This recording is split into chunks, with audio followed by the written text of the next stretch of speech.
JMU Athletics and the JMU Alumni Association are teaming up to bring you this Madison HD Sportsnet video presentation. From the campus of James Madison University and University Park, welcome to NCAA Soccer. It is the Colonial Athletic Association opener as the Dukes of James Madison play host to the defending CAA champion Huskies from Northeastern University. Today's broadcast on Madison HD Sportsnet is being presented to you by the JMU Alumni Association, Telos Wireless, the JMU Bookstore, Residence Inn, the JMU Graduate School, Fox Hill Townhomes, and Comcast Sportsnet. A very pleasant and warm afternoon, everyone, from the campus of James Madison University. I'm Kurt Dudley, and pleased to invite and have our guest analyst today, Dale Robbins-Bailey, joining me today here as we bring you this soccer matchup.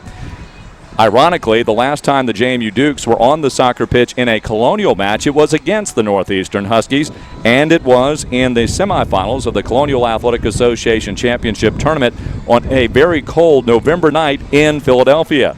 It turned out to be one of the worst setbacks in JMU men's soccer program in over 10 years, actually, as it ended up being a 5-0 triumph for the Northeastern Huskies. The Huskies used that momentum, went on to defeat the Hofstra Pride in double overtime to win the conference championship, and went on to the NCAAs as the automatic bid. There, they defeated one of their local rivals, that being Boston College 1-0, before falling to UConn, the Connecticut Huskies. 1-0 was that final as well. And Dale, unfortunately for you too, that was your last game playing for the Dukes of James Madison this year as a student assistant working with the coaching staff. Take me back to that game just a year ago and kind of how it, it was a little damper on the end of your career, unfortunately. Definitely. It was a one to forget. I think these guys are going to use that to their advantage, though, today. It was a bitter cold night and a bitter result, but I think these guys are going to fire on all cylinders and really kick on and use that to their advantage today. Have you heard any of that chatter as the Dukes have prepared? Of course, they got the good win over Loyola on Wednesday night, so have had 3 days to prepare for this one. Have you seen it in the eyes and heard it from the players? Oh, for sure, definitely. I think it's really still strong in the mind, imprinted on everyone's mind, and today they really want to put one over on these Huskies. Alrighty, so it's the Dukes and the Huskies coming up here. We'll also find out what Dr. Tom Martin's take on last year's loss was and his impressions on this Northeastern Husky here team in 2013. And that's all coming up right after this timeout as you're watching JMU Men's Soccer in live HD coverage on Madison, presented to you by the JMU Alumni Association.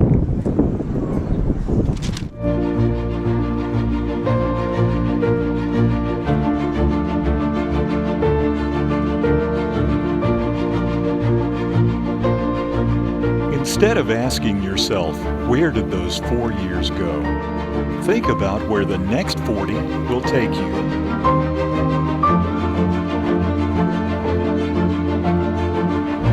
Be involved at Madison. Dukes from day one, alumni for life. Visit the James Madison University Bookstore, your source for all things JMU. Get your official Duke gear. Open after every football game.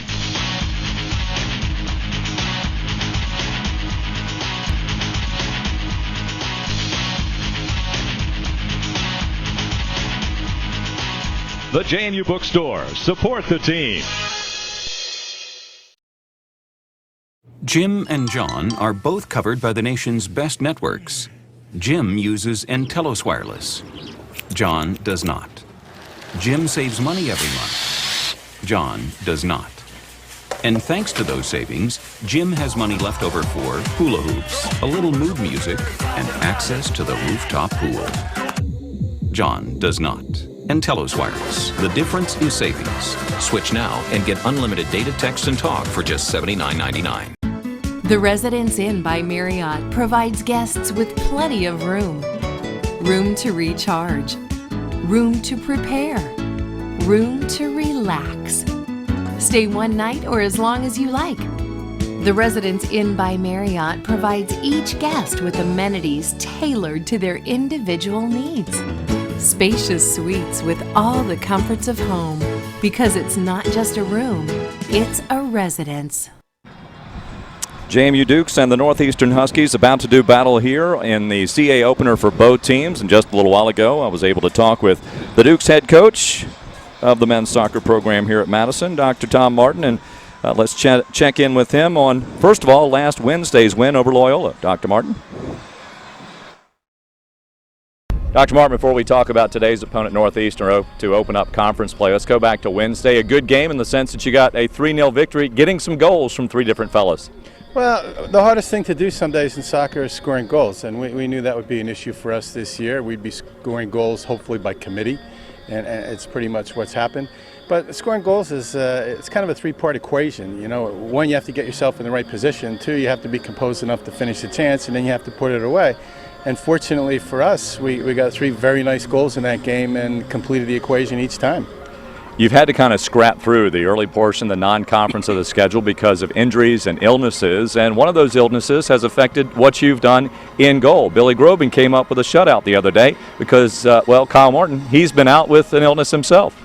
Yeah, unfortunately, both Kyle and Marcus have pretty strong cases of mono. We don't know if we're going to get them back. And like in every team sport, somebody's misfortune is ultimately somebody's good fortune. It puts somebody else in the limelight and gives them an opportunity. And Bill's been able to step in. He did very, very well. Hopefully he can continue it, and Colin can push him. So we're pretty solid in that situation.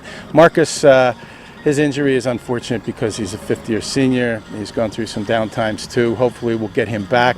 But you never know. You know, there's things you have to deal with, part of the game. It is indeed part of the game. Let's talk about today's game. First of all, going back to last year, your last game during the 2012 campaign was in the CA semis, and it was, quite frankly, one of the more lopsided losses for the Dukes, 5-0 to this team from Northeastern. Any thoughts on that game going into today's game? Any bearing? Well, all credit to Northeastern. I'm not one of those coaches that's into payback or revenge or reckonings or whatever vernacular you want to put on it. You know, college soccer, there's so much parity, and especially in this conference, every game you have to take one at a time. But in Northeastern's defense, they did everything right. We did absolutely nothing right. And when it rained, it poured, and they took full advantage. They won the conference last year because of, you know, the belief that they were good, and they did what they did very, very well, and they showed it against us. They're the preseason favorite, and I would expect nothing less than a super hard game from them today. Yeah, it's one of those games, too. Because of when it was played, it even just stands out that much more in terms of the magnitude of the loss. It does, and it's unfortunate because Kyle and Marcus were involved in that game, and I think more than anybody else, they would like to get back on the field against these guys, but it's just not going to happen. So somebody else will get the opportunity. But no, you're exactly right. This is a good team. I would expect a physical game. They're a little bit like us, maybe in some respects. They're looking for the right combinations, the right people. They may have injuries. Who knows? We don't get to see them. They're out of region. The scouting rules have been changed this year. You're not allowed to see people in person, so you have to do everything by video. So you end up worrying much, much more about your team than the opposition. Thank you, Dr. Martin, for joining us here on the pregame as the Dukes coming in with a record of 4-3-1 after snapping that streak of 3 consecutive outings without a positive outcome for the Dukes. They did have 1 tie in there against Stetson, and they are now 4-3-1 overall. Northeastern coming into town with a record of 3-4-2. They did lose their last matchup. In fact, they fell to Stony Brook. Stony Brook is a member of the CA for football only, but not for this brand of football, as the Huskies fell in the 66th minute 1-0 to the Seawolves. Other games on tap today. First of all, let's take a look at yesterday's scoreboard around the CAA. Hofstra defeated UNC Wilmington 2-0 that final. William and Mary topped the College of Charleston 1-0, and a non-conference matchup in Philly. Drexel lost to the Temple Owls 2-0 was that outcome. And here today, of course, we do have the Dukes and the Northeastern Huskies battling each other in the only other game of the weekend involving Colonial Athletic Association teams.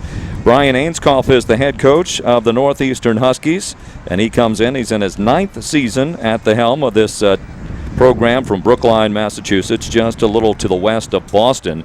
68 wins, 64 losses, and 31 ties. and he is in his 19th overall season, 153 wins, 137 losses, and 45 ties for Ainscough. And we just talked, of course, to Dr. Tom Martin. He is among the active coaches in the NCAA, the winningest coach, with 347 tallies in his favor, 149 to the opposition. 54 have finished in a stalemate, and in his 37th year overall, 466 wins, 184 losses, and 64 ties. The Dukes are led in scoring by Josh Grant. He has 4. 3 others have 2 assists apiece, and Grant also leads the team with 10 points. And on the other side of the ledger, 3 Huskies have 2 goals apiece. Dante Marini with 3 assists. He leads the team with 7 points. And Dylan Faber, who will be in goal today, with 29 saves this season. Dale, in your career playing against these Huskies, what stood out in your mind that would kind of characterize the style and the way that Ainscough's teams play? Well, I had all credit to Brian. Every team he sets out, it's aggressive. They put in a good tackle. A lot of pace going forward. I think we have to match that today if we stand in any chance. Probably favourites for the CAA, I expect, but I think today if we set our stall out right, we match their intensity, I think we'll be good today. Now they did lose one of the top scorers in the CAA from a year ago, and he was the CAA Player of the Year. In fact, his name escapes me right now, I'm afraid to say. Don Anding? Exactly, yes. Yeah, and he scored 2 goals against the Dukes a year ago, and he was a little talent. Fire plug. Yeah, he was everywhere. A talent. Yeah. He certainly kept him going last year. So the Dukes and the Huskies have taken the field with some of the local soccer chaps, and we're going to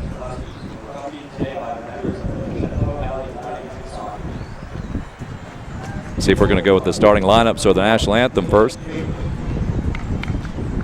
Now they're introducing the youngsters here this afternoon, first of all, from, I guess, some of the local teams that are out today. No, they're actually going with the lineups for Northeastern. So let's go ahead and do that ourselves here as we're getting set for today's matchup. For the Northeastern Huskies, as I mentioned, Dylan Faber will be in goal. He is a sophomore from Anchorage, Alaska. The other starters are Ambry Moss, who is a redshirt junior from Nassau, Bahamas. Simon Cox, a junior from London, England. Jonathan Eckford, a senior from Bradenton, Florida. Then it's Nico Laura, who is a senior from Ridgeford Park, New Jersey. Terrence Carter, a sophomore from London, England. Out of Norwood, Massachusetts, Robbie Shalmo, he is a freshman. Christian McKenna, a freshman from Milton of Campsie. That's in Scotland. Do you know where that is? Not at all. No. Okay, all right, just curious. From Chadsford, Pennsylvania, Dante Marini. We talked about him as being the leading point scorer now. Matt Callahan, a freshman from Newton, Massachusetts. And then Mike Lobbin, who is a redshirt junior from Glen Head, New York. And Connor Alexander, who also scored 2 goals against the Dukes in the CA semis last year. He's from Blauvelt, New York. For the Dukes of James Madison, they will go with Billy Groban in goal. He's getting his 3rd start, coming off his first career win and shutout, a redshirt junior from Chester, Virginia. For the Dukes elsewhere, we will see sophomore Daniel Roppert wearing number 4 from Munich, Germany. And then from Liverpool, we'll have freshman Colum Hill. Tim Whitebread, a redshirt junior from McLean, Virginia. Jonathan Barton, a junior from Harrow, England. Also a junior from Plymouth, England. Josh Grant, the leading scorer for the Dukes in the early portion of the season. Karel Monroe, a senior from Neuchâtel, Switzerland. Also Steve Mashensky, a redshirt junior from Fairfax. He had a goal the other night. Adam Bastidas, a redshirt senior from Katasqua, Pennsylvania. And Tom Fooey, a sophomore from Buckinghamshire, England. And Bjarki Adelsteinsen, and he, of course, from Iceland, as he will anchor the back line for the Dukes defensively here today. Dukes are in their home whites, as you see clearly there on your video screen, and the Northeastern Huskies coming in with their traditional red and black.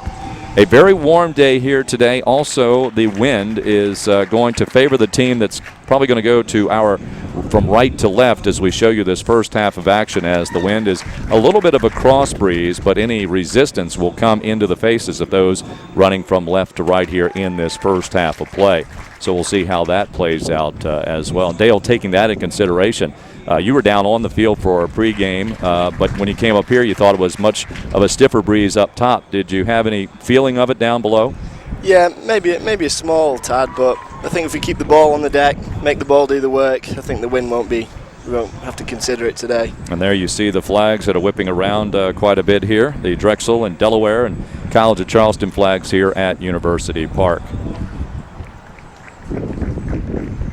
And all the introductions have been made as we get set now for the national anthem here at University Park.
Well, and you can tell as we a lot of birthdays for Soccer Dukes, and you know that's one of the reasons that we have a lot of birthdays between late September and early October, because it's 9 months after the New Year's celebrations. There you go. Yeah, There see, so there's a Methods there's a of the madness. there is a reason. Somebody told me that yesterday at a social following the JMU game the football game yesterday. So, but settle in and enjoy today's matchup. Kurt Dudley and Dale Robbins-Bailey with you here on Matazone HD Sportsnet, and we indeed are underway. That's Jonathan Barton with the touch over now to Adam Bastidas, and it's cleared out on the far side by Mike Lobbin.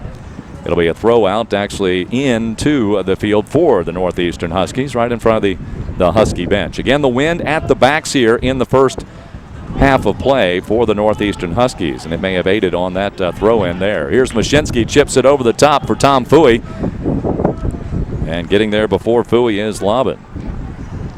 So, Dale, you think they're going to want the Dukes with the wind at their faces to maintain possession by keeping the ball low for the most part? I think so. I think a good early ball can beat anyone, but if you keep the ball on the deck, I think it's going to work out for our favor today. First chance that we'll see Northeastern somewhat get into an attacking frame of mind as Tim Whitebread will battle on the corner, does get it out, and that misfire sitting up in front of the 18, and no foul. He's a tricky player, that Dante. Likes to maybe act a little bit, you think, or? I guess so, right there. All right, here's Carell Monroe, who chips it out to the far side, and Bastidas getting into a tussle on the far side with Connor Alexander. Be a throw in again for the Northeastern Huskies. A minute and 20 plus in to this matchup. Here's the first shot, left-footed boot, and it's going to be deflected by Robert. We have to be closing that down a lot quicker. I mean, danger players there, 11. They have to be marked tight. That's a freshman, Christian McKenna, that took the first shot of the match.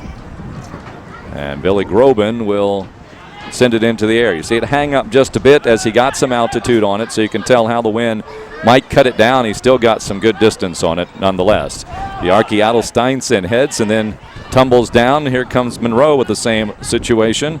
And Marini on the far outside. Race Whitebread will get it to the outside. McKenna and Whitebread battling one another. Tim keeps it in front. Now McKenna sets it up, puts it inside the box. Cleared out by Bjarki. Now a block as Robert is there defensively for the Dukes, and the Dukes with a counter here as Hill will have it, sends it up the line, and we're going to get a foul called against the Dukes. Josh Grant. Yeah, the transition is going to be key here. I think Northeastern will have a good spells of possession here. We have to work that counter attack really quickly. Matt Callahan, a freshman, sits it down as Jonathan Eckford, a senior, with the goal on the season. He's out of Florida.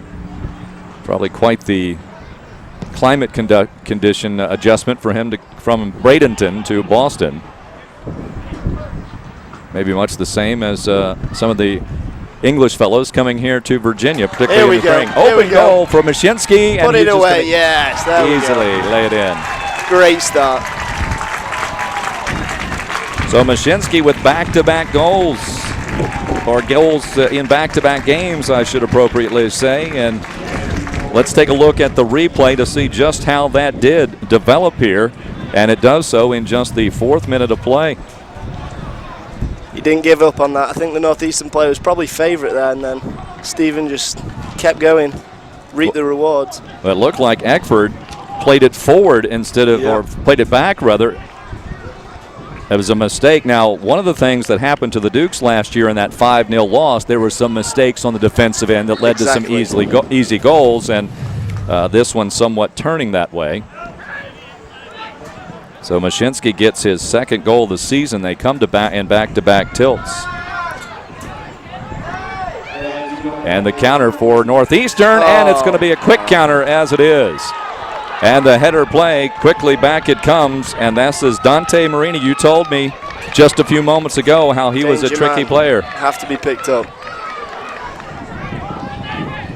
So that comes at just 41. This is hardly 10 seconds had elapsed, 41-36. They say you're most vulnerable as soon as you score, and that highlights that point directly. Yep, so right back they come. And so Marini scores the goal, and he is the leading goal scorer for this team. That's just his 3rd of the year. It gives him 9 points. He now leads in both categories. He was tied with 2 others, Carter and Devoy, with 2 goals apiece.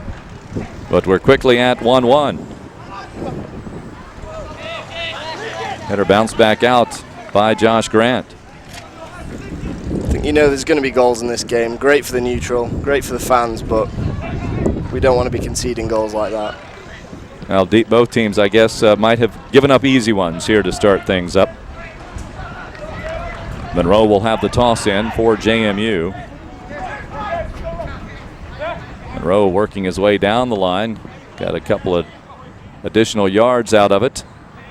Going over the top, it's going to wind its way out of bounds. And Monroe with another chuck in for the Dukes. Down the line looking for Grant. It's going to come out, controlled. Marini in the area. Good ball fed across, and that's booted, but wide. It's going to end up by McKenna. Corner ball. And it will be a corner ball. It'll come into the wind. That's key here now for Daniel and Biarki to really set up their back line now, organize things. Biarki, the taller of the two, is on the backside of that organization, and he's setting Jonathan Barden in front of him. Hill is behind him, and here comes the ball right across the mouth. Good hands, Bill. Good hands. Bill goes up to get it. And a couple of bumps of the shoulder between Bill and Terrence Carter. He can handle himself, Bill.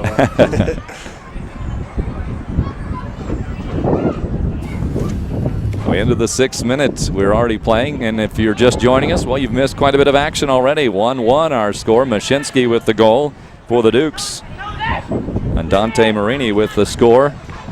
Well done. And there's a strong tackle. They're going to say a foul, though, on Fui. Throw? No, I think it was good. No, yes, it was. You're right. Okay, so it was out of bounds. Stepping in front, Robert. Mashinsky chips it forward. And here's Eckford, who they may have made the mistake that led to JMU's goal. Send it forward. Nicely played now by McKenna. McKenna takes a weak shot with the left foot. That's off the mark. So that first ball's key. We've got to be winning that first ball, and we got a good chance for the second ball there. Can't be letting them win free headers. So Groban will set it down. Billy Richard Jr. from Chester, Virginia. Bill's impressed me this year. He's really done well. This is his 4th overall game. He has played now about 212 minutes. And that was just the second goal he has yielded. Of course, he had the shutout. And Duke's defense was very good in front of him, but he had several that were shot on frame that he had to take care of. Just like this one here, he takes that one out, and the rebound comes right back. And putting it right back in is Terrence Carter, the sophomore from London, England.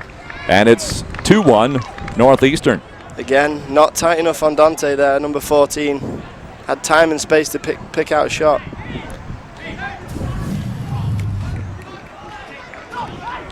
So 38:05 is the time up on the board.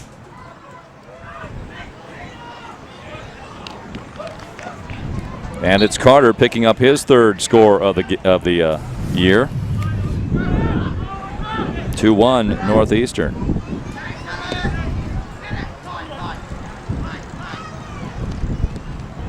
That's better, tighter. There we go, Carell trying to rile his teammates up there. Carell on the right back. We all know the quality of Northeastern. We have to be tighter. And sliding it through, here is Tom Fooey. He's going to try to catch up to it, but stepping in front, it's Eckford. A little bit late, Fooey. Yep, and Fooey will get a yellow card on this. I think he was trying to avoid it, being a gentleman and shaking his hand, but the official still is going to give the red card. And I stand corrected. I realize yellow, I hope. Excuse me, yellow card. You're right. Stand corrected on that too. Yellow card there. It was actually early in the match Moss that kicked it back, not that set up that goal for the Dukes. Mashinsky, not Eckford. So he was a little unlucky there to get the yellow. I mean, it was definitely a foul, but early on in the game, a little bit card happy.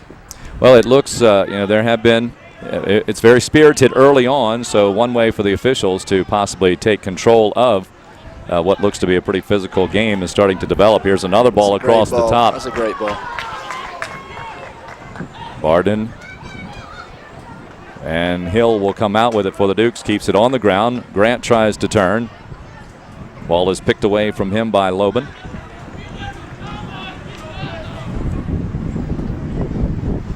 I think we just need to settle on it, gain a good spell of possession now, try and build something.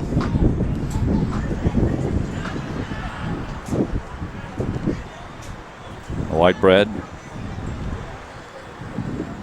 officiates and says it was last touched by Northeastern, and the officials agree with him. Great touch. Let's move it out the other side. Excellent. Here's Monroe to Bastidas. Puts it over the top. Good spread of defense by Northeastern, so not much working there for the Dukes. It'll come back right in front of our field camera, and Bastidas will have the throw in from there. He's really grown as a player over the four and a half years he's been here now. Great vision. Adam, a two-time Scholar Athlete of the Year among all athletes at James Madison University, and he applies that acumen to his playing style as well, using his intellect of the game. Heeled back by Terrence Carter. That's better. Robert Hill wins that battle. Gets help from Bastidas. DeFooey back to Hill again. Chipping forward again to Grant. And a nice sliding tackle from behind from Eckford, but Jonathan Barden there to pick it up for JMU. Barden will slide it through as Grant. No. Said he was a step off stride. Close.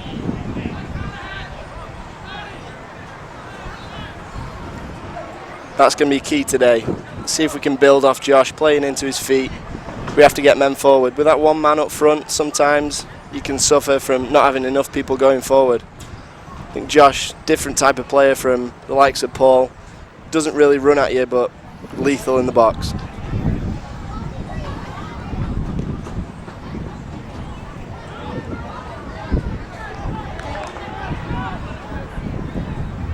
In the 11th minute, we're playing 2-1. That's right, 2-1 already.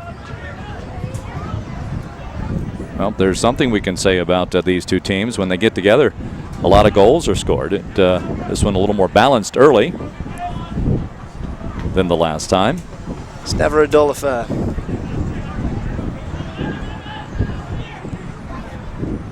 That's better.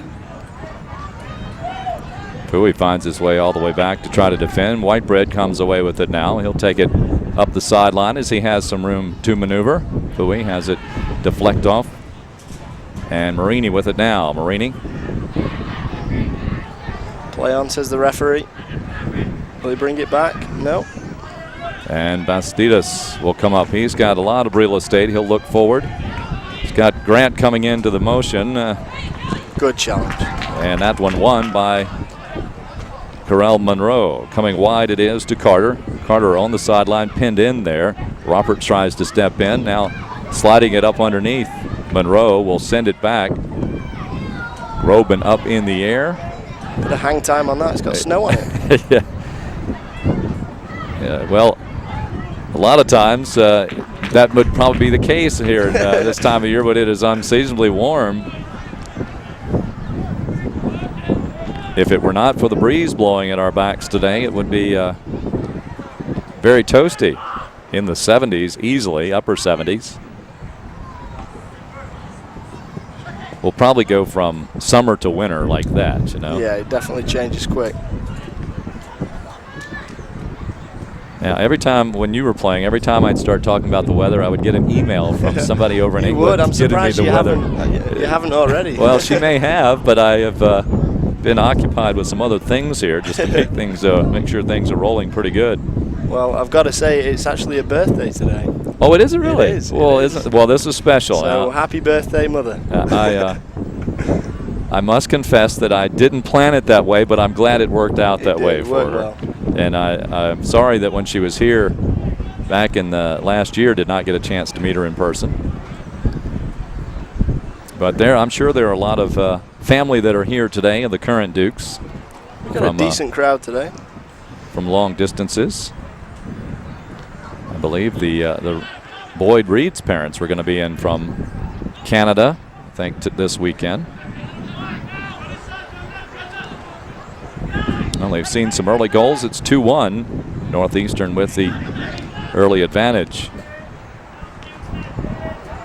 So he's got some room to play again, Dante. Tricky feet. Monroe slides in, takes it away. And we'll get a counter on the other side. And a push in the back. And no foul. It'll be a throw-in. Stepping up is Matt Callahan.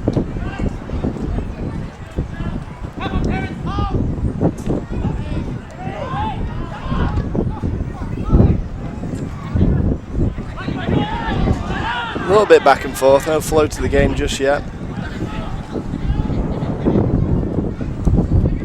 Going back to give you the official tally on the Marini goal, it was an assist by Lobbin. And the Carter goal was assisted by Marini. Here we go, counter-attack now. It's a good solid ball. How's the cross? Beautiful. Oh. Flatten it out a little bit, and he may get a touch from Grant coming in, but had a bit of an angle. Probably the right idea with the wind. Yeah, trying to make that consideration, the adjustment, but then keeping it tight on the deck, as you mentioned.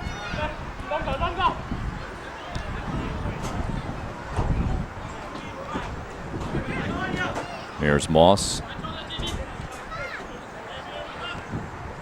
Carter with one goal already. Bjarke out of Steinsund. Up it goes to Hill. Hill drops it back to Mashinsky.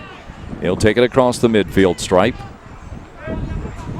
And the bearded man will send it up the line, and he's going to find Fui on the far side. This is where he's best, attacking from the left, running at players. Fui with a couple of assists this year, still looking to get his first between the post, and he'll drop this one in. Here's a shot by Bastidas. Good effort. That was an interesting shot. It was difficult. It was good technique to keep it down. He was approaching the ball across and had the defender right there on his hip. Here we go with the review of this on our replay. He did He got quite a bit on that. More so than I thought he would have been able to under the direction. You can't be letting that ball bounce. Danger area, and they picked up the second ball. Adel Steinson breaks up what was looking to be good strength. A good attack for the Red. Move it quickly now. He's got it. He's got to burst forward into this space. Great technique. Fooey cuts it underneath. He's going to serve it into the box. He has Josh Grant there. That's unlucky, that. Great ball, great vision. Ambry Moss this time positioned himself a little better than he had previously. As we're in the 16th minute in a 2-1 conference opener for both teams.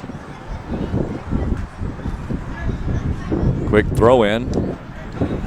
Coming back to Whitebread. He's got a chance to release it back here. Here's Jonathan Barton. Barton gets a turn on it. Leaves it now for Fooey. He can serve it up from there, and he will do so. In the air it goes. This is with that wind. Mashinsky heads it towards the keeper. Josh probably should have done a little bit better there to anticipate that ball dropping. That's his bread and butter, that in the box. Finishes well.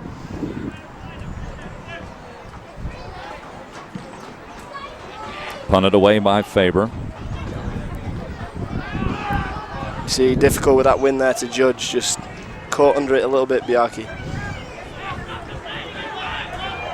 Good spell of pressure, though, for the Dukes.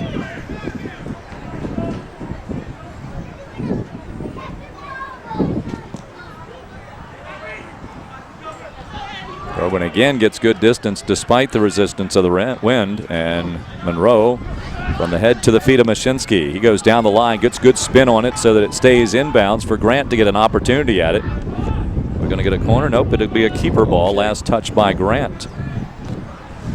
Goal kick for the keeper. Yeah, the Northeastern centre backs, they're not big in stature, but very athletic, out jumping a lot of taller players.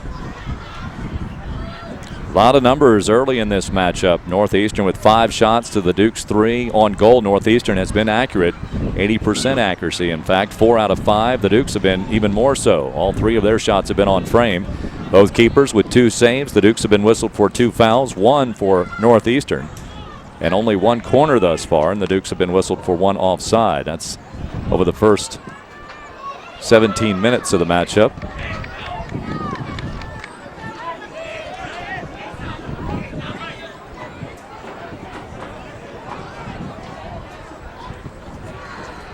See, quick throw now. Long distance shot, and trying to redirect off the heel is McKenna.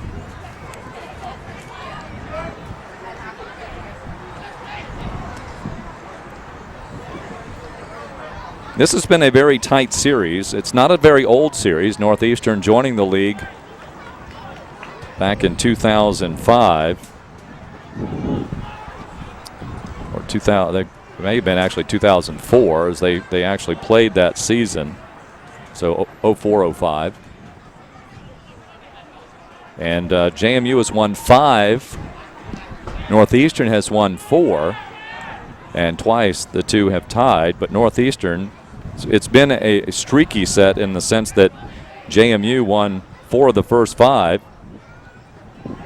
But the Dukes have had just 1 win in the last 6 meetings between the two, and there's been 2 ties during that stretch as well.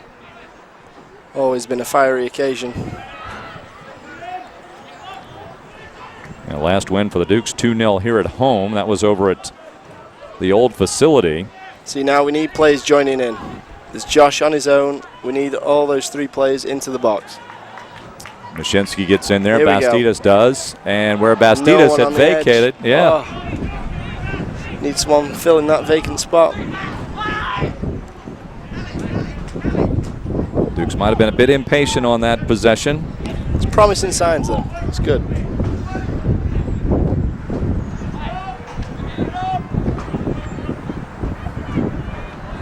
Daniel Ruppert and Groban. The direct kick hangs up in the air, but the Dukes still come up with the possession. And sliding through, it's Monroe, but too much on the surface. What do you think about as a player? This is the 2nd year of this facility, 2nd year of this Bermuda surface here. How did it play for you? It was fantastic. I mean, you have no excuses for a bad touch on this surface. It's a carpet. It's perfect. think these guys are lucky to play more than 1 year. Like, yeah, definitely. You know, one of the things about colleges, and regardless of whether you're talking about athletic facilities or dormitories or eating facilities like E Hall, it's funny because you always get a class that goes, right when I'm leaving they do this, you know. Well, that happens all the time, and it's what they do while you just leave that kind of sticks out in your mind. Yeah, I was lucky to play here. I had a great last senior year. It's a great facility. And you've got the other practice facility, which is just above us, just a field away, and that too on the Bermuda surface. Of course, it takes a little more wear and tear because of the daily practice on it by both teams, men and women. And you've got the lacrosse team that plays here as well in the spring. In fact, lacrosse, a little fall competition today. They're up, I think they're in D.C. area, maybe up at Georgetown for some of their jamborees, we'll call it. They play a half against one program and another half against another program, and they just basically play lacrosse all day.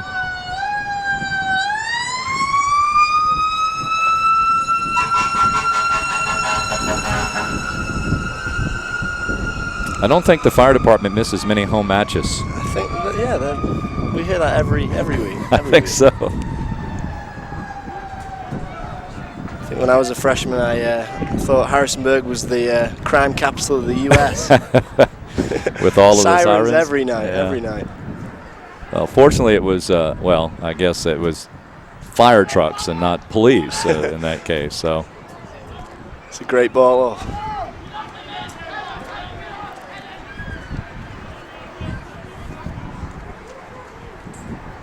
A little quiet spell now. Mm-hmm. No threatening plays by anyone.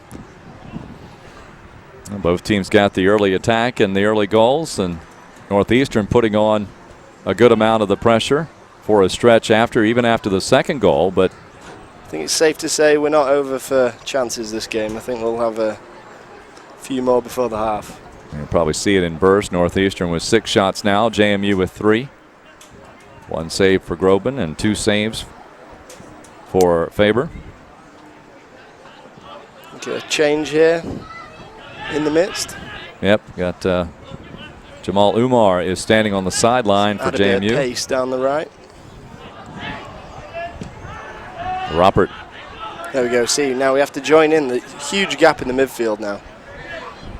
Good battle by Josh. Still winning the battle is Josh. We need more plays forward, though. Josh takes the left-footed shot from a good distance. Well, getting the ball up over the top, usually from the backs, and the mids find themselves back because of Northeastern's quickness. They're trying to make sure that they're enclosing space very quickly, and by doing that, it's making it difficult for the Dukes, once they do get ball over the top, to get other bodies up there. Exactly.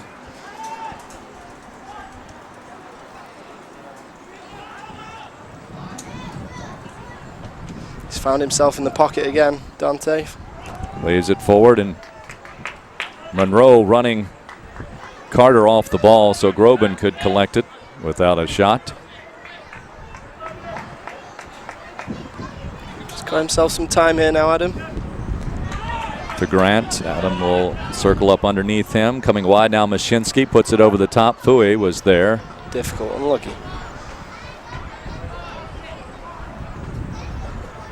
Duke's also in the midst of a home stretch here. They'll be back at home on Wednesday night against the Delaware Blue Hens. I'll have that game on Matazone HD Sportsnet for you as well. But for those of you who are watching on the other side of the Atlantic, it'll be a much later start for you. These 1 p.m. games are good. I think people across the pond can all tune in. I think you're right. Yeah, yesterday we were doing the football game. It was a 1:30 start here on the east coast of the U.S., and I'm aware that we had at least one viewer who was up at 5 a.m. in Tokyo watching the game. But as we like to say here, no matter what time zone you're in, you're always in the Matazone. And in fact, next week with the football Dukes, it'll be nationally televised by NBC Sports, and because of that, we're going to have to black out on the U.S. continent the video stream, but those around the globe, elsewhere, outside the U.S., will be able to watch it. And I'm going to be curious to see what kind of numbers come up on that production. Just over the head of Carter. Here's the change. Yep, Jamal Umar will come in for JMU, and Northeastern. Mashinsky will head out for the Dukes. Northeastern also is making a change. And it looks like we're going to see McKenna leave the lineup. And coming in is Donovan Fader de Modov, and I'm just going to call him Fade. Works for me. Well, that's what I did last year in the CAA. We were actually called the game last year, the semifinal matches up at Drexel for CAA.TV. And some of these names that are really extended, by the time we get the name set and try to say it properly, the play's over. It's a good eclectic mix of international players. Oh, no question, yes. It does make a challenge for the broadcasters on occasion. Here we go. Jamal blessed with pace here. Let's see what he can do. Good battle. I think he's still in play. No? No. Yeah, whenever Jamal comes in off the bench, and most of his appearances do come off the bench, it does, you do see a burst of speed that is infused into the Dukes lineup. And he's actually, I think he might be in a little earlier than what I'm accustomed to seeing him come into the match. And maybe the temperatures today have a little bit to do with that. Yeah, you're probably right. I think, Mashinsky, different type of player. I think mixing it up keeps the Northeastern players on their toes. They don't know what to expect. Fui will check out for the Dukes, and JMU will go with freshman Mitchell Jordan, another German player, along with Robert.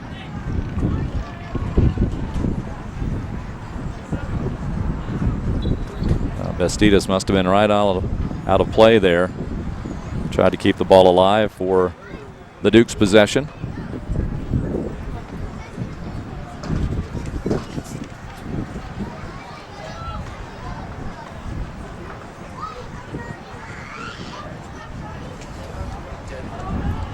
Good header. Second ball, unlucky. In the 29th minute, we have dropped into.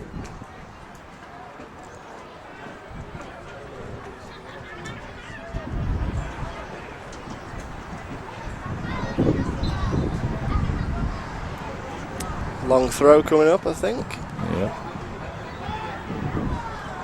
Right into the box. Hill will clear it out. Let's see how we transition here now. Mitchell moving forward. Omar continues to send it wide to Bastidas. He's got Monroe. Garrell lost control of it. Just crept away from him there. Sometimes the surface can be too smooth. Exactly, yeah. That ball looked like it may have picked up a little speed after it got to him. It's good to see Carell with a solid spell of play. He's had suffered from a few injuries this season, but integral to the lineup. It's good movement. Umar on the chase now. Baraki.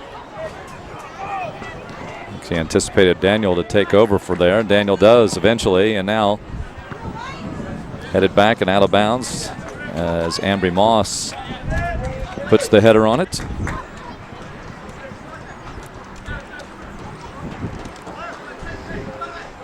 I like to see more movement from these throws. There's not much going on. Umar sends it forward to Grant. Grant tries to win the battle there as Simon Cox got a cleat on it. Groban. Good solid clearance. Well, he did. Yeah, he got all of that.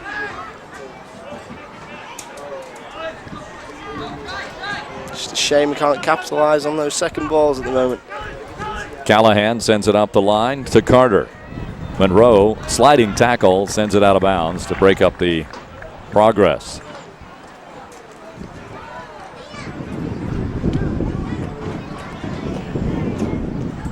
.40 yet to play in the first half. This will be a throw in.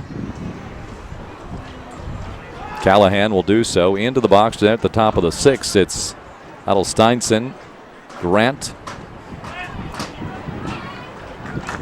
and Groban coming out to corral it before Marini shows back up again.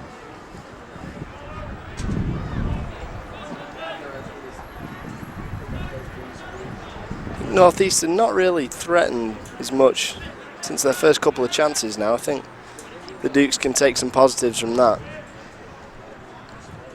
They went on kind of a Husky pack challenge there for a while there, where it seemed like everything was just at the top of the 18, and it just felt like you're living on the edge. But since that time, things have settled in quite a bit.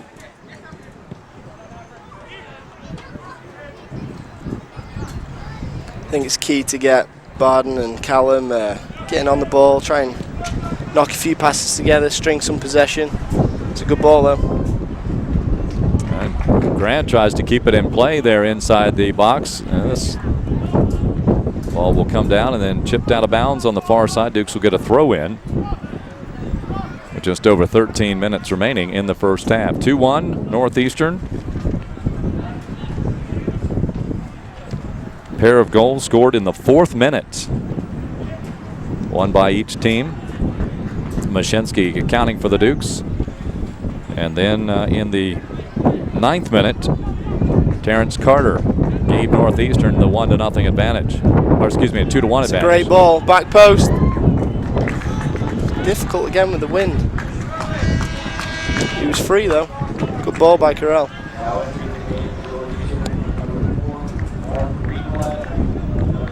More substitutes. A substitute now coming in for the Northeastern Huskies, and joining the mix will be Devin DeVoy, a sophomore from North Attleboro, Massachusetts. He's got 2 goals on the year, and he will replace Connor Alexander. Alexander with 1 goal and an assist this season. He did have the 2 scores against the Dukes last year in the CA semis.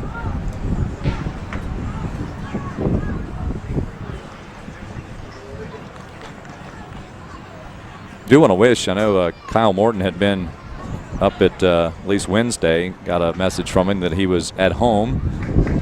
Yeah, he's recovering right now. So I'm sure he's probably watching today, so hopefully this helps his Sunday and his recovery. And get better soon, Kyle. Yeah, so we wish you all the best.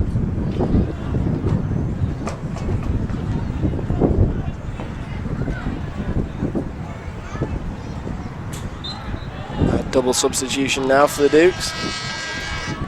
Grant will take a seat, and Eric Schmidt will come in. See, Eric's a different type of player now. He's more of that crash and run at people, use his strength, use his power. A bit like Wyatt back in the day. The old man. Who? The old man, I think he's... Yeah, we haven't forgotten him. Paul Wyatt. Yeah, Michael Russo also has come in. Michael with a goal.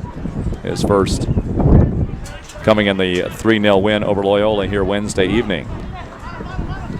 This is Russo. Monroe. So all the substitutions from the mid to the forwards. Stable still in the back. Here's Bastidas. That's better, solid. Oh, little unlucky there, but again, it was good closing down. Good teamwork.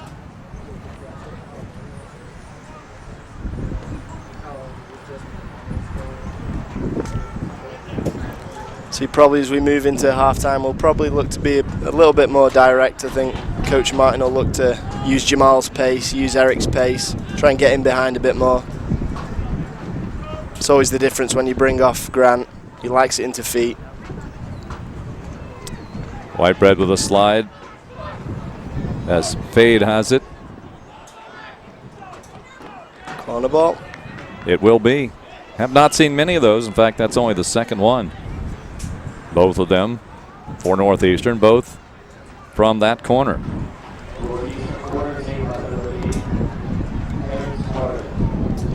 Oh, Dukes were yielding just .75 goals per game. In fact, I think this is the first time this year it is that the Dukes have yielded more than a single goal in a match.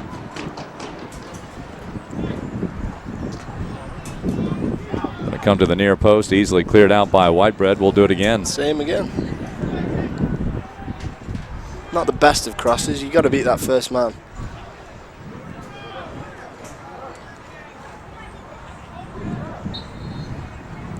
The whistle. Try it again. This time going to the back post. Yeah. It's beat everyone. It'll be a keeper ball. Goal kick for Bill. He's got a good right peg on him. Oh. What's that all about?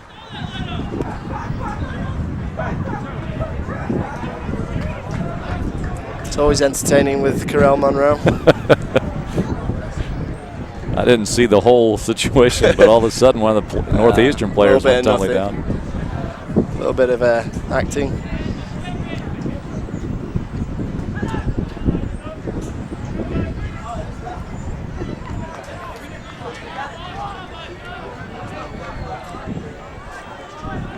.830. Well, play is kind of just back and forth here right now. How did you come to know James Madison and the opportunity to come here? Well, it's pretty popular now for English players to look to go to the United States for scholarships because you get the chance to get a free education out of it. But so I signed up with a company, Pass for Soccer, and they set up a showcase. And Coach Martin, Sean was there. Foley wasn't there at the time, but got to meet him soon after. But yeah, they offered me a place here. Snapped it up. Now, did you the players that the English players in particular that are here or were here when you played? Did you know any of them before you came? I actually played with Marcus Bjorkheim on the same showcase team. Oh, did you? So okay. we met briefly just for that weekend. Okay. And that was it. Right. And then, none of the other English players I've met before. We just kind of hit it off as soon as we came. Of course, Marcus from Norway, so across the channel from you. Yep. He's as well. Get well soon, Marcus. I think he's been suffering from mono as well. Yeah, he's had just some of the worst luck. I think he has. I think he deserves to be on this field. Yeah, and the way that the style that Marcus plays, when he steps on the field, there is no doubt that he is on the field. You know it. Definitely, yeah. he is everywhere, it seems to be. I think he matches Carell for his passion. Well, he does play with a lot of passion, no doubt about it, which is I mean, no less than anybody else, but still you know that you can physically see you can how he certainly does miss it. I think I joke with him now, some of the facial expressions when he's really putting some effort in. It's kind of funny.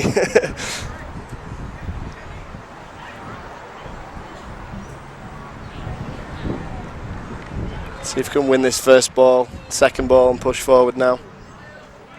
Not a bad, good distance from the keeper. He got that missile up with some wind at his back. Just over 6 minutes remaining in the first half. Stop the cross here now. Off the end line, this will be a keeper. See if Bill can match it now. Dukes have caught up a bit in shots now, just trail 6-5. They've had the last couple of shots. Robert looking for Jamal. Tangle of legs. Yep, and they're going to whistle it on the Dukes. Jamal, a redshirt junior from up in Herndon, up in Northern Virginia. Good Nova contingent. Oh, no doubt.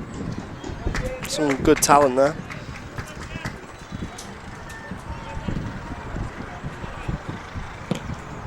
Yeah, Arlington and Burke. Actually spent the summer with the Schmitz in Arlington, yeah. Great family, great area, had a great time.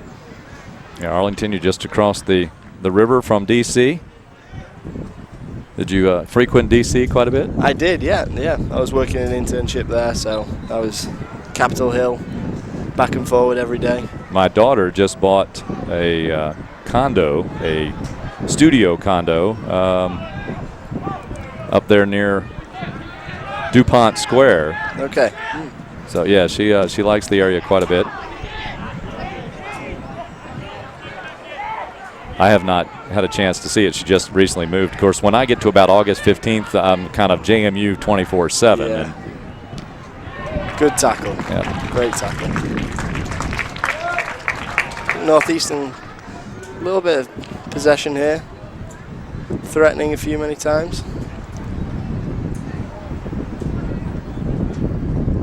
As we close in on these final few minutes here in this first half, we may see another build for Northeastern, I would anticipate,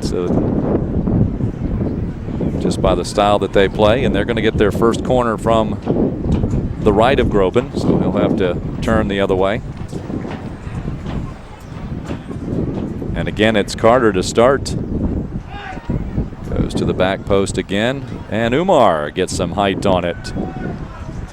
Onto the other side, a throw in for Northeastern. I think you've got to really drill these corners in with the wind. It's hanging up, it's difficult for everyone. If you drive one in, it's going to be a lot more threatening.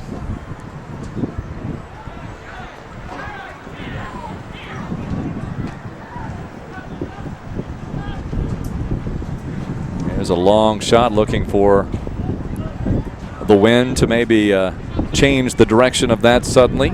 That was one of those cross-come shot, stuck in the middle. Can't really decide.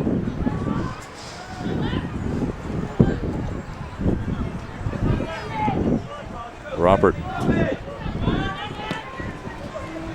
Closing in fast was DeVoy, and again he came off the bench, so he has some of the fresher legs here in this period.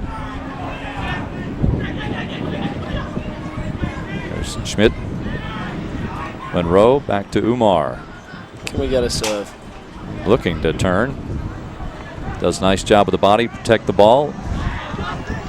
But Carter slides up underneath. Well, Duke's got numbers back. A collision there, Russo. Yeah. Oh, it's a yellow. Yeah. And down is Carter. That was quite the impact. It was. It seems to be, he's hurt there. Yeah, he's the left elbow. He was holding that for a moment. He's probably winded. And that might be it too. Yeah, he's got Michael Russo. He's a small character, but definitely got some tenacity about him. He's getting stuck in. Terrence Carter. Oh, he's good. Yeah. A couple times he looked up to see if any trainers were coming across, but he bought himself some time. They stopped the clock with 2:29 to go. Again, at halftime, we'll see a couple of interviews from other JMU student athletes. Lizzie Briones of JMU volleyball, and yesterday one of the record setters in the performance for the JMU football Dukes.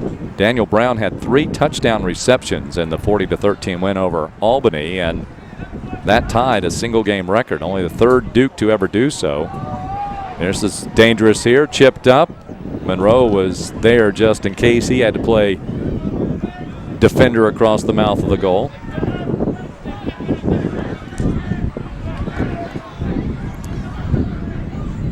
Speaking of volleyball, Dukes have a 1-0 lead over UNCW. They won the first set 25-22, but the Seahawks closing in on tying that up. They're at 22-16 right now.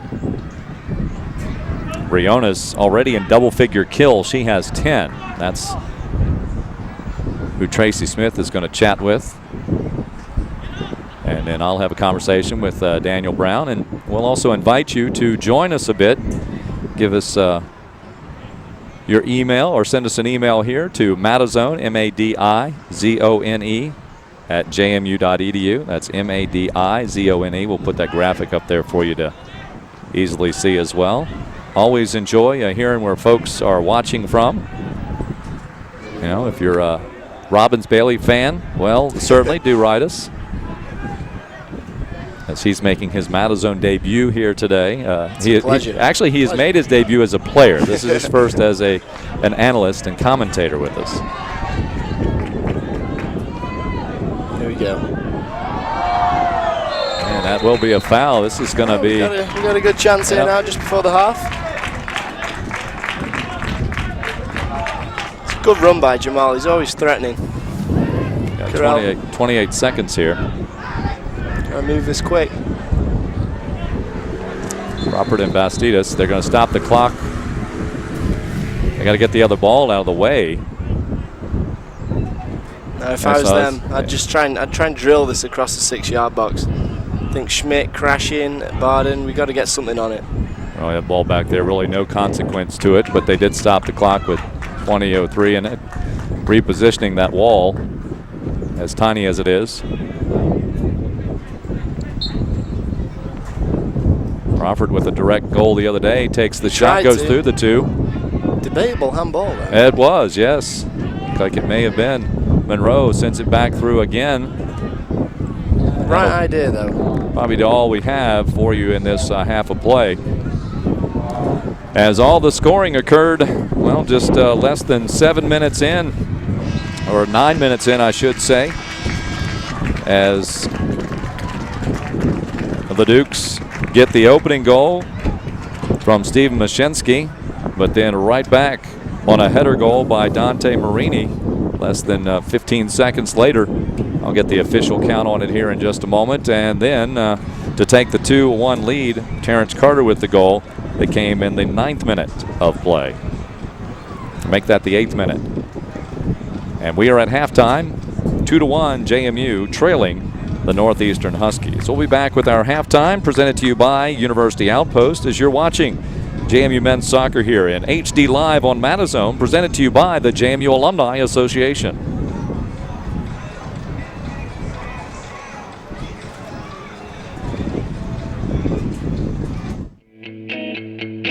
I knew going to JMU would be more about just getting a master's.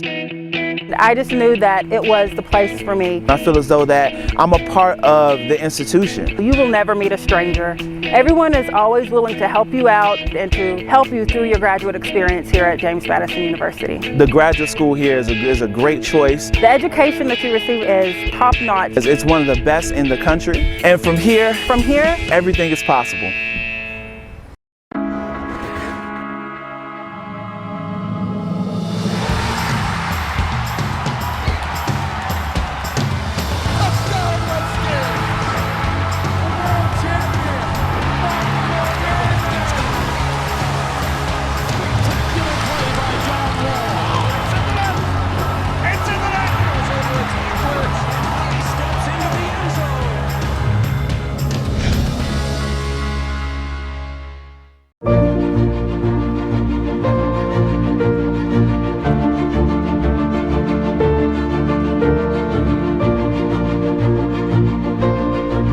Instead of asking yourself, where did those 4 years go? Think about where the next 40 will take you.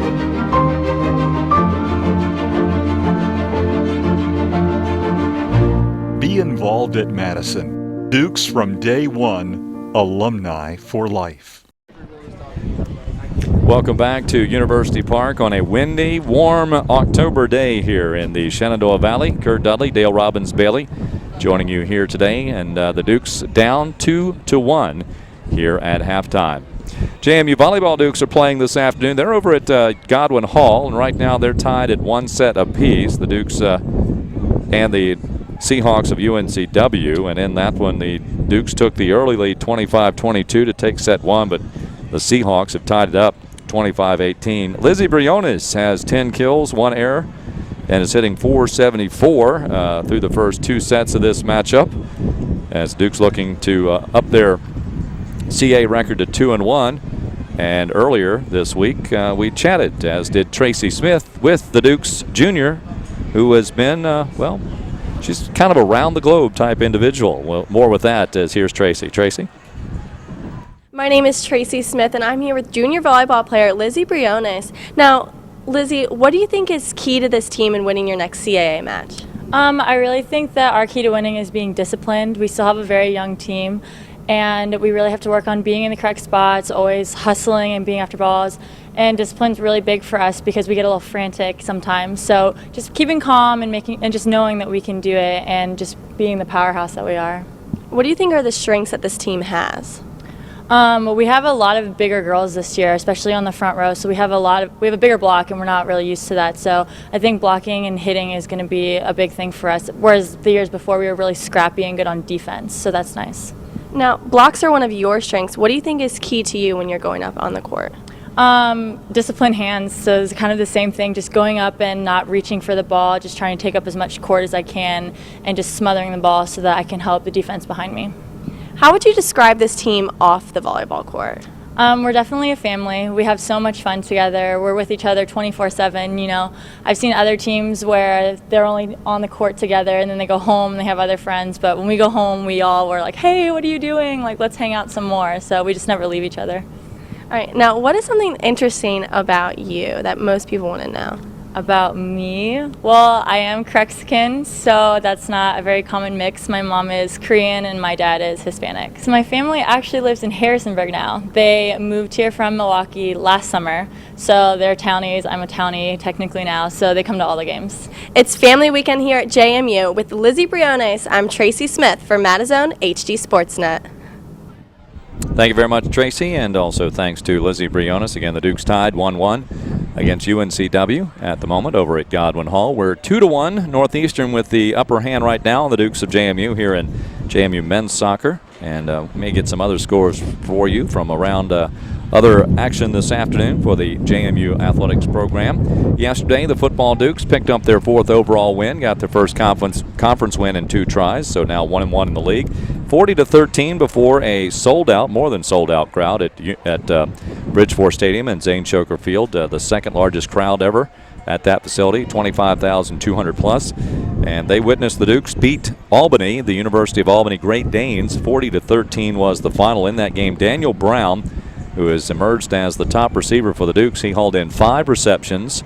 3 of those he took into the end zone. Actually, 2 of those he caught in the end zone, and another he rambled in for the score. And earlier this week, I did chat with the junior who's making a good start to his season, that is, with the Dukes of JMU. And here's that conversation. Wide receiver Daniel Brown now joins us. Windsor, Virginia to Harrisonburg, Virginia. Are there any similarities? No, actually, it's not that different. There's more mountains in Harrisonburg, but as far as probably population, no, there's probably more restaurants in Harrisonburg, but there's not a lot in Windsor. But as far as, settings, I think it's pretty much the same without the mountains. Of course, you made a splash your first catch as a JMU Duke down in Tar Heel country, came up with a touchdown, and it's, who's this? Touchdown Daniel Brown. Yeah, that's funny because my mom used to call me, touchdown Daniel Brown. But it was a great experience, You don't know what to expect going into your first college game, and of course it was hot. The coaches were rotating us a lot. I got in, they called a pass play, and I beat the corner. I didn't think it was going to happen, and Thorpe threw me the ball. It was a perfect pass, and I just focused on the ball and caught it. All I wanted to do was catch the ball. And I remember when I came back to the sideline, the first thing I saw was my dad. I never seen him that excited. It was a good experience. Of course, you were big in the plans last year, and unfortunately early in the season, playing there at Redskin Stadium, you went down in a heap against West Virginia Mountaineers. Going through the rehab, what's that been like? What motivated you? I think what motivated me was last year I was getting to the point where I wanted to be. I had a lot of confidence in myself. I wasn't really timid at all on the field. I wasn't scared to go up against anybody. So probably the biggest motivating factor was just to get back to that point. I love the game of football. It's all I've ever wanted to do. So I think the biggest thing was just to get back to where I was. And now that I'm back, just to keep progressing and get even better. You didn't get a chance to play with Michael Birdsong last year as far as real games are concerned. But this year, the two of you've hooked up for, I think, 3 passes, receptions for over 40 yards. And you've caught 18 of his balls for 306 yards. Yeah. It's kind of tough because, in the summer I pulled a hamstring on the 3rd day of practice. So me and Michael didn't really get a lot of time to get our timing down. But I think Michael's a good enough quarterback to where it doesn't take long for him to adapt. So of course we get into the Akron game and everything was pretty much on point, and I think it's just going to keep getting better from there. But as far as the trust between me and Michael, I think he believes that if I'm downfield and nothing else is open, he has enough confidence in me to go up there and get it. Well, it's been a great start. Best of luck. Thank you for joining us. Thank you.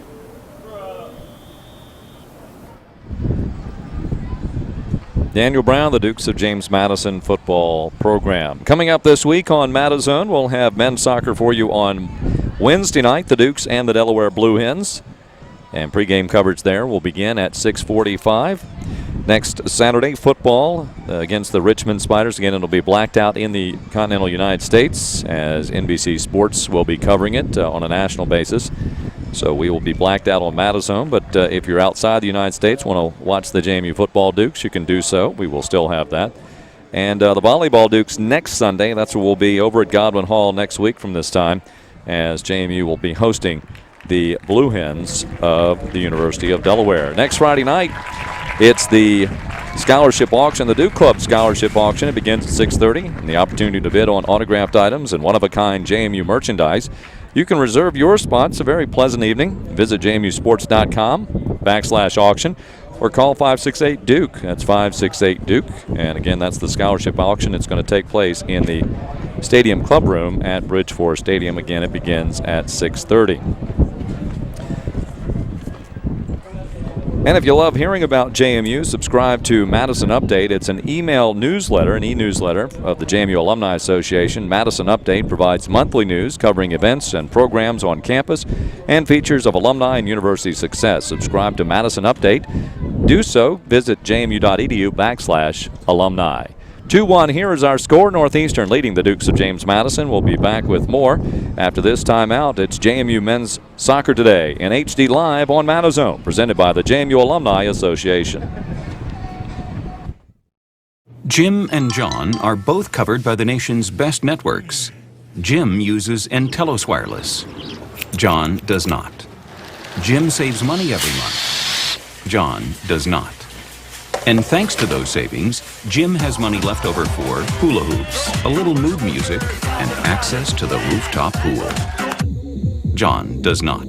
Entelos Wireless. The difference is savings. Switch now and get unlimited data, text, and talk for just $79.99. Visit the James Madison University Bookstore, your source for all things JMU. Get your official Duke gear. Open after every football game.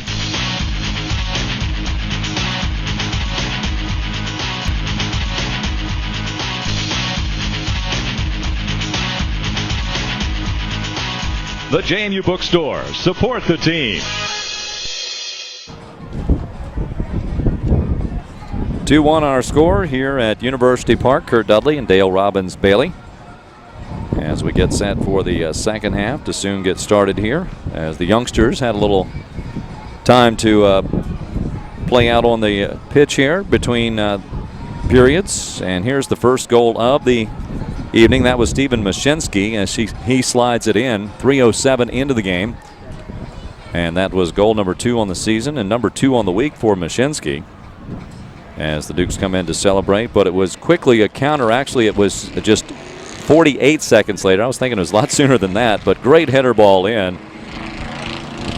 Very exciting for Dante Marini as he gets his 3rd goal of the season, does the senior from Chadds Ford, Pennsylvania. And quickly the goal to put Northeastern on top. It's off the rebound, and flying in is Terrence Carter. Carter after the shot by Marini. And that's all the scoring, which was actually quite a bit of scoring, and it was all in the first 7 minutes of play, as the Carter score came at 6:55 in. And Carter with his 3rd shot of the season, or 3rd goal of the season. You hear the kids getting into it now. They're screaming for pizza. That's what's going on.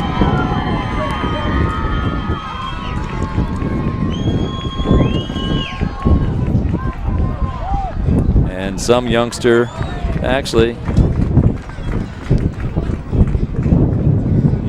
an older gentleman won it. I'm surprised. He was out screaming the youngsters, apparently.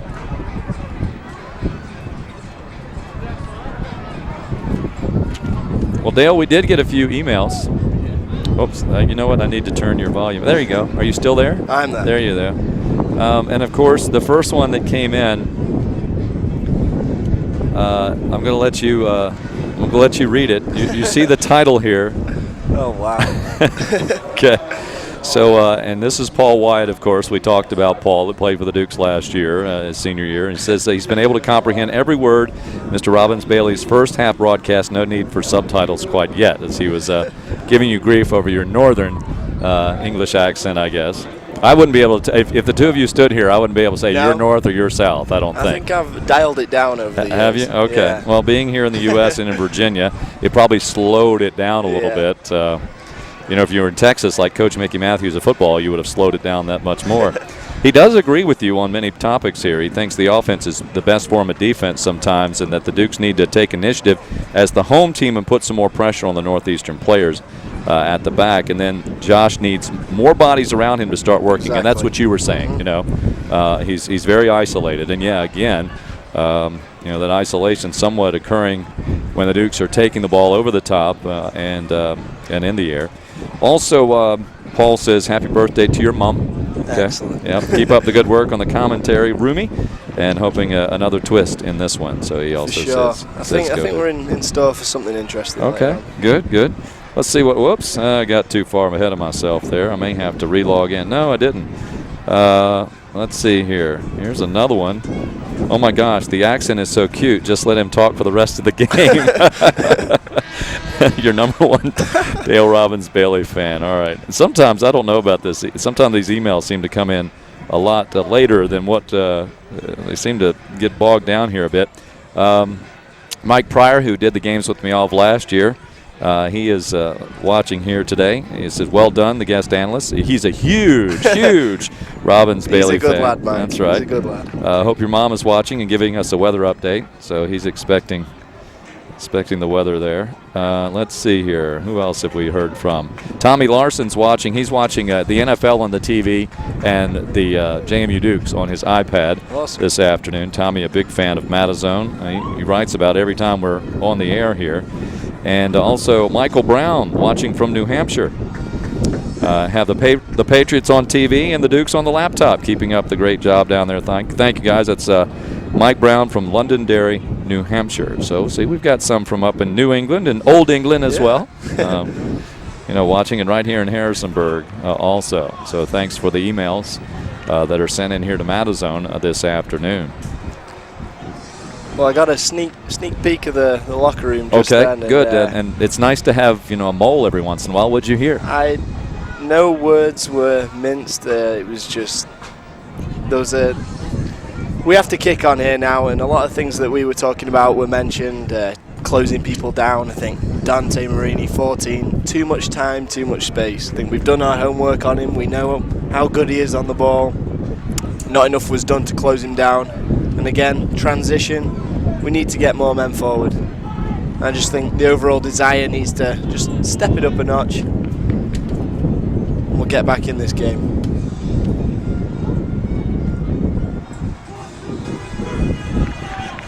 Virginia accents are better than his at Kurt Dudley. That says Kelly Germain.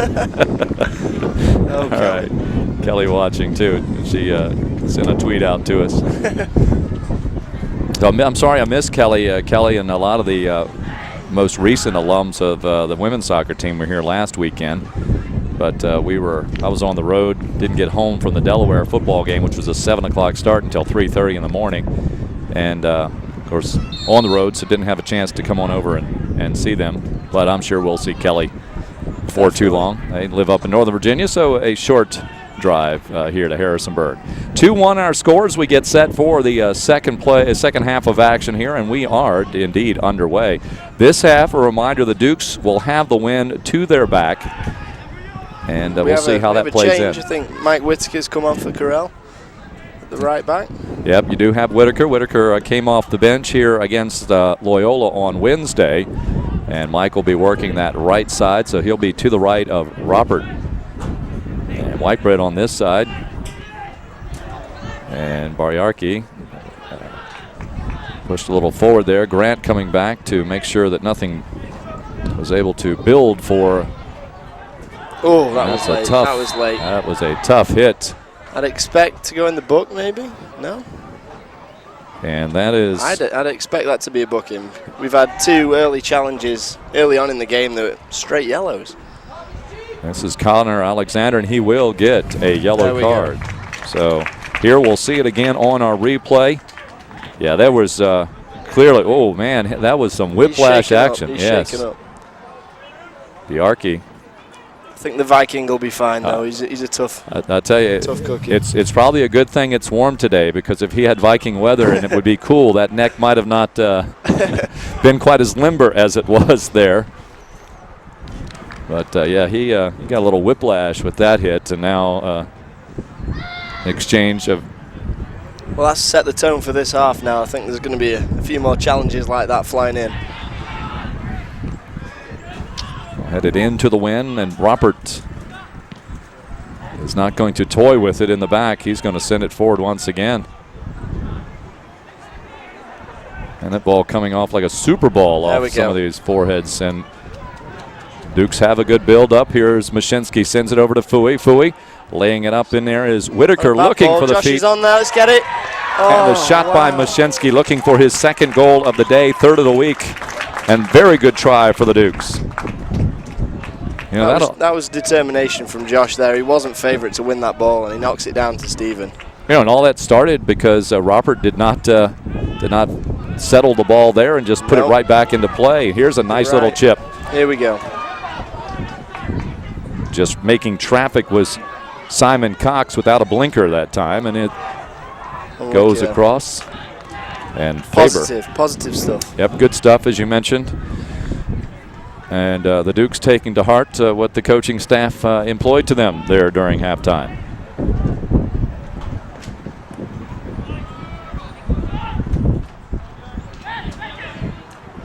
Now those two tangling once again. Looks like a good battle, good matchup there. Bjarke and 25 there. Lobbin. Mashinsky sends it back to Bjarke out of Steinson. Just too strong of a touch for Bastidas, but he will work his way through it. Tight space now for the Dukes. Whitebread loses it, comes out to the feet of Fade. Fade takes the shot, and it's going to fade to the right. I think Bill was pretty confident there. He had it covered.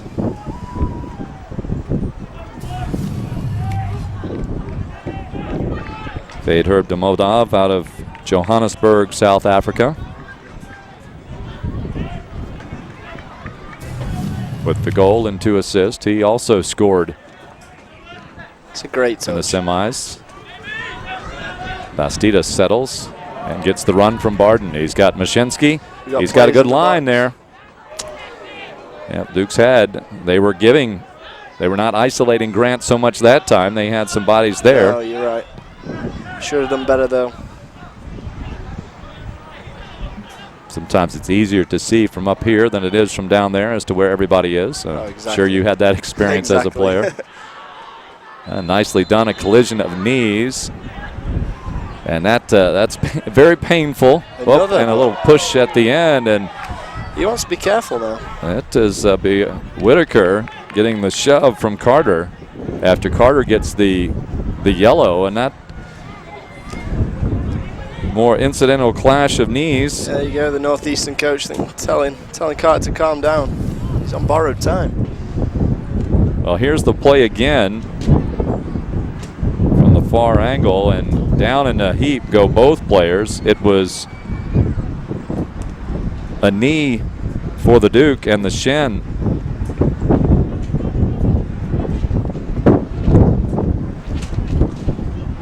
For Carter. He's apologizing there. Yeah. Fair play. And then Whitaker and Carter also get together for a split second there. Dr. Martin's gone out on the field to take a look at Robert. And this Robert, of course, one of your center backs here. We'll see what results of this.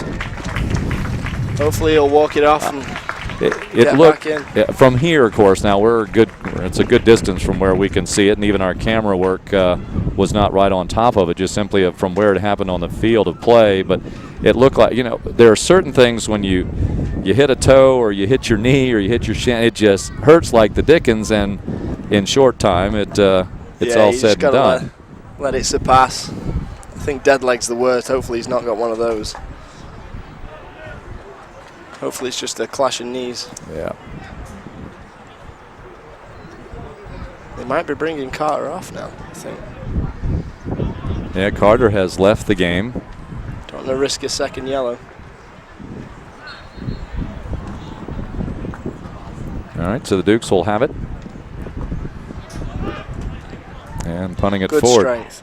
Great flick on. Here's Mashinsky. This time he's not going to waste any time. Tries to put it in the box, and he does so. Oncoming comes Grant. And it'll be decided by the official here on the side, and actually the lead official also saying it was last touched by a Duke.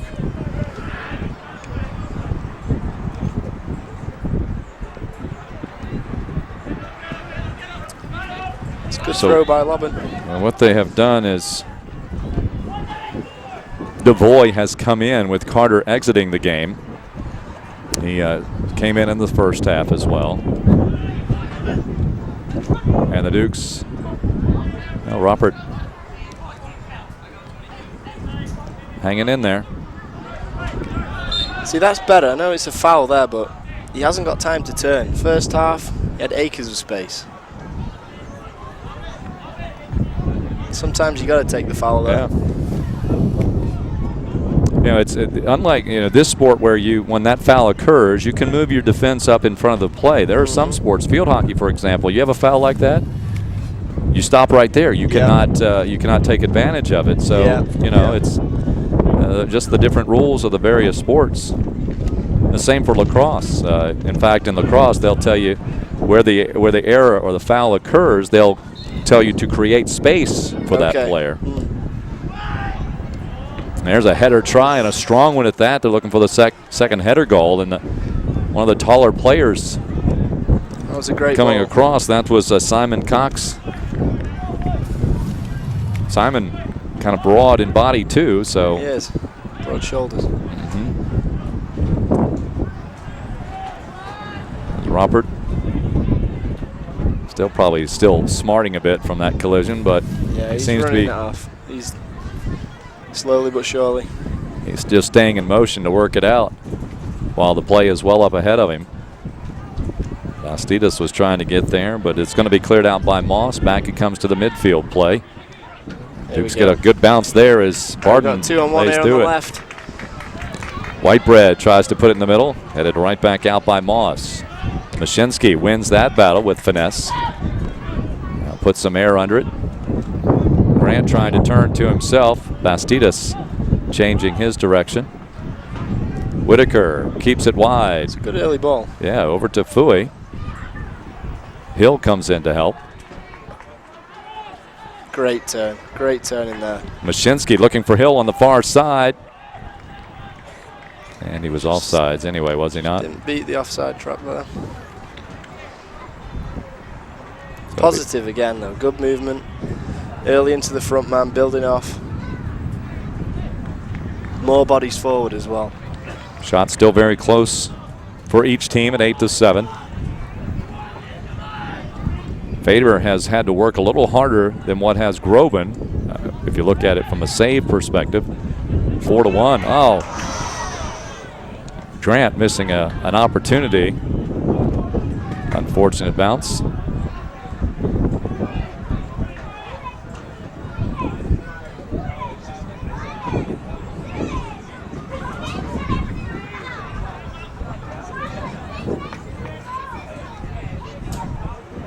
Now this is promising. We got a good spell of possession here. Probably a free kick, no? No told call. To get up. That is very surprising. Bastidas just sitting on the ground with palms to the sky. Now he's still wondering with the side judge on the side lineman, that is.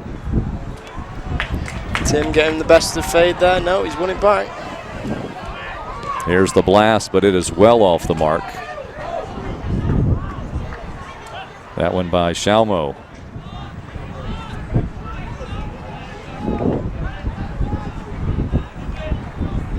Again, we need to build off this. Promising signs.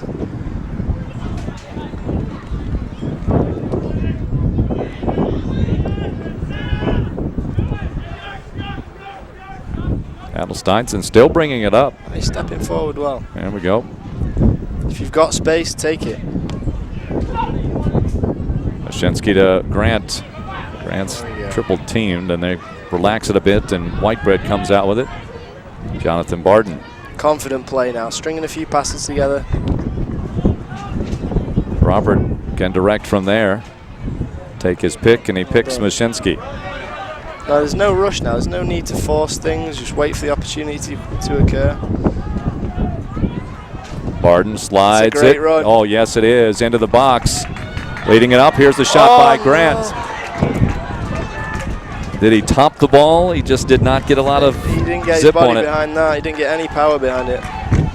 It was a great run by Whitaker, though. Well, what was nice was, as you said, very patient all along. And Whitaker sliding it up there, and Grant looked like he lost kind of a little bit of his momentum as his back knee collapsed. We got a card here, high foot. Yep. We do. I know the Dukes are down 1 now, but there's no need to panic, to force things. A good spell of possession. Wait for the opportunity to arise. See this high foot here. Yeah, he caught him. Ooh. Like a high stick.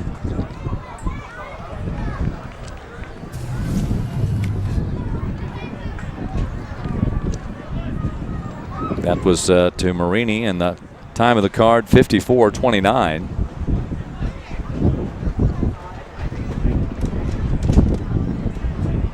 And that is Bastidas, who is down. Chris Smith has come in, the trainer.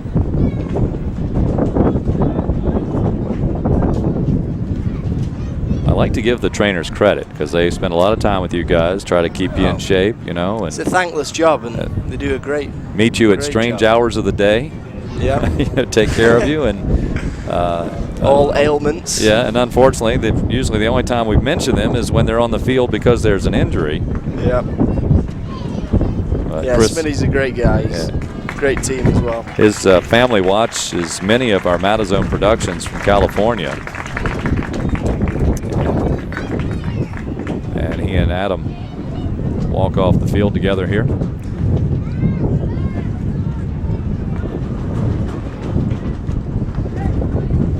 And we do recognize them in the starting lineup, however. We do. We started doing that this year.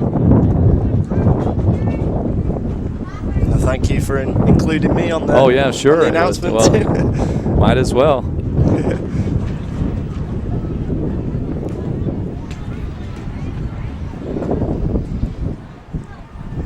See what kind of ping has Callum got here with his right foot. He's probably going to look to drill it back post for Biarki here to get the knockdowns.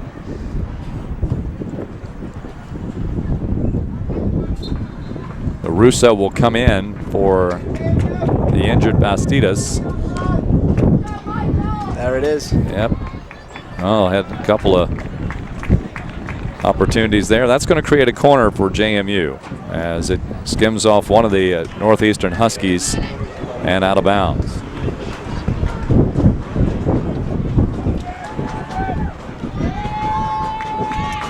See that wind affecting the flag there?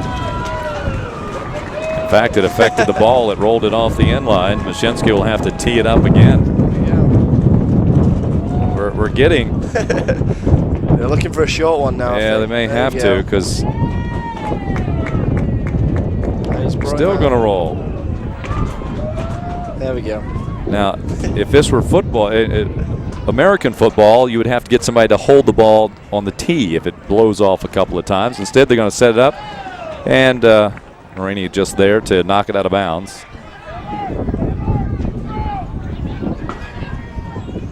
So a throw, and that's just as good. At least in terms of putting it in front of the square.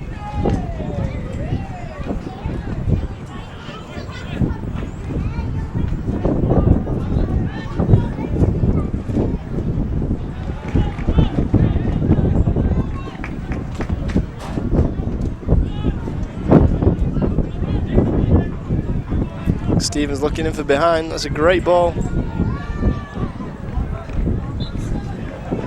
So he timed his run there really well. Just a quick yard inside and then out.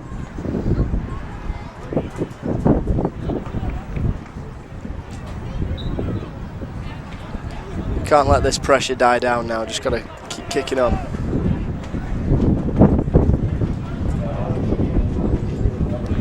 Faber from the top of the 6. Wynn knocks it down at the midfield stripe. DeVoy, now Russo with it. A little bit of head tennis now.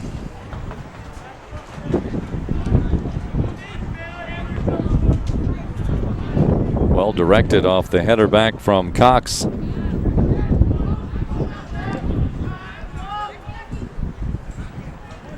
Eckford leaves it to the wide side. It's a good knockdown. Dukes have good line building, good spacing. There we go. Fui comes to meet the ball, successfully so.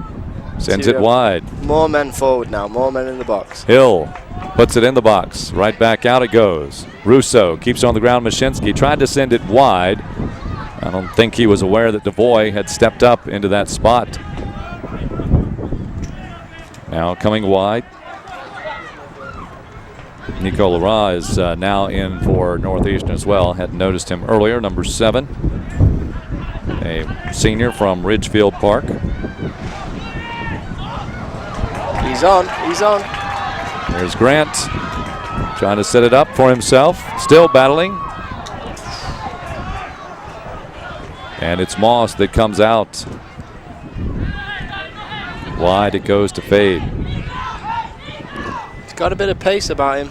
He can't be diving in. Chipped out in front. Good Robin. hands. Robin will roll it out quickly. Dukes have plenty of space on the opposite side of the field now for Barden to work.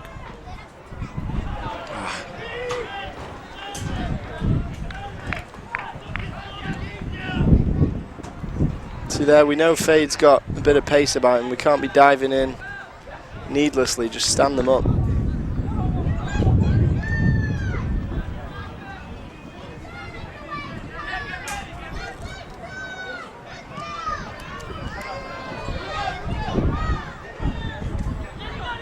It's a great take.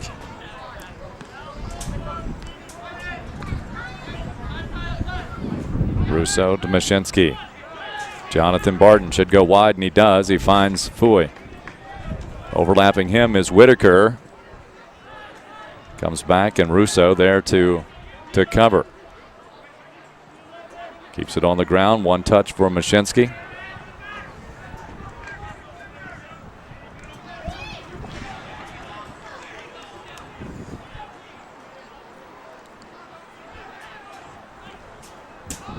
That's Eckford that stepped up, creating the opportunity for the Huskies, but Robert stops the progress.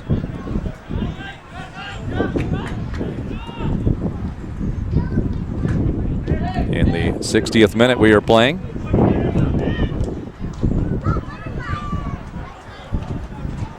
Hopeful diagonal ball. Probably still keep it in play. Unlucky Fui. Field need to be just about a yard longer. Yeah.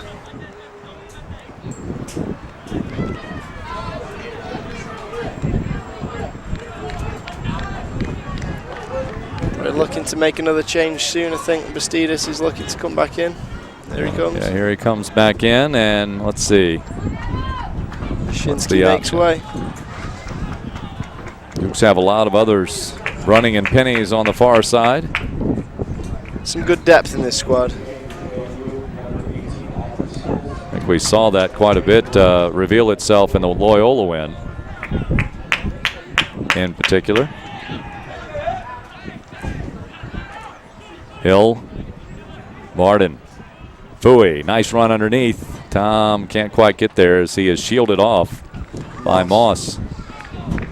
Fui staying wide, and the Dukes are getting that ball inside of that back on the left angle. Yeah, some good looks. I think possibly some point maybe switch Fui over to this left side. Maybe you'll find more joy coming inside.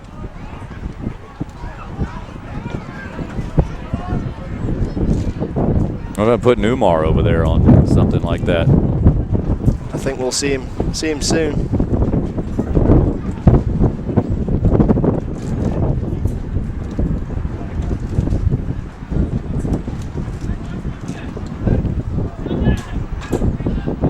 Well cleaned up by Russo there. Just a little trip. Yep. Turf got him, but he's down. Sniper from the rooftops. Yes. That was Eckford taking the tumble after Barton's toe, I think, got in his way.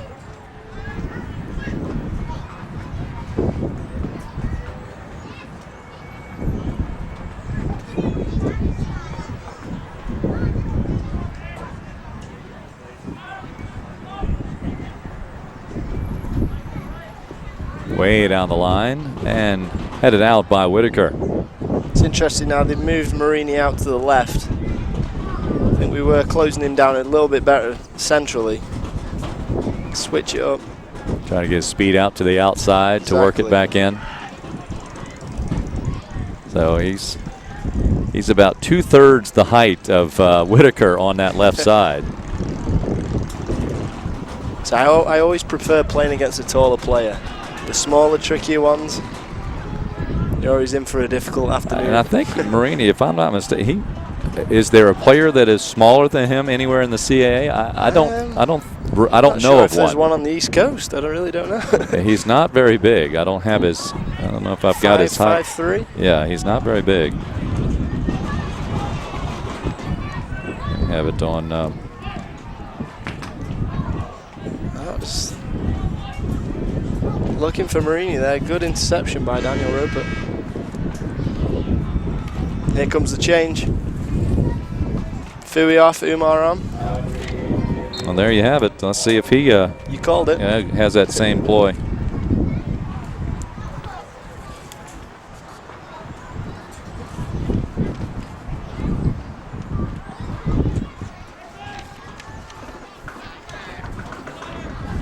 Instant impact. He's flicked it on. Great closing down. Bastidas. Now this is Adam's favorite position. Just turn in, inside and out. There's Whitebread. He's going to chip it. That's a great ball. Nobody on that backside, but Umar was coming into the space. We see that so often. Adam in that position. He loves to pull a Cruyff turn every now and again, just turning the defender. Tim, great left foot cross. There you go, Adam, trying to rile his teammates up.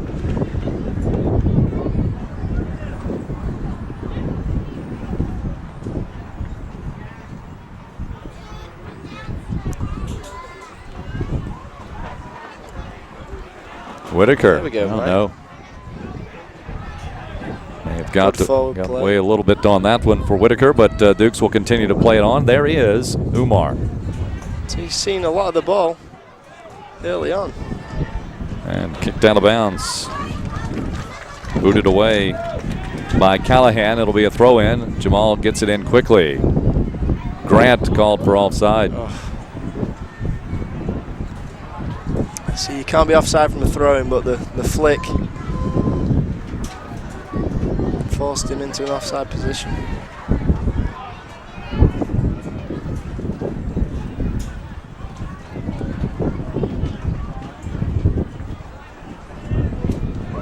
They still have 25 minutes to try to find the equalizer for this one. Plenty of time.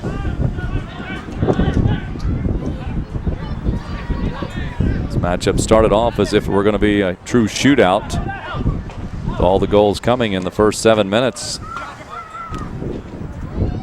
There's definitely more goals in this game. Moss puts some air under it. That's off a Husky, it is, off the back of Fade. Whitebread throws it in. He finds good space. Here's Grant. Trying for the snapshot, trying to get the goalkeeper off guard.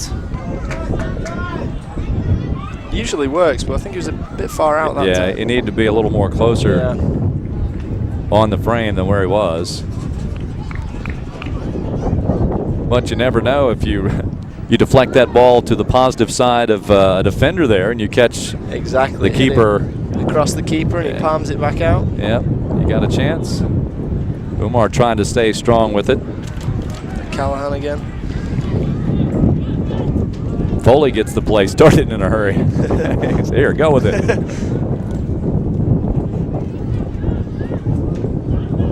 Here we go, left side. Rousseau. Early switch. Bastidas leaves it up. Here's the strong great shot. Strike. Oh, great technique. That was set up very nicely. Bastidas knew where Column was, and he's got punches the air there. He's a bit upset with himself. Yeah.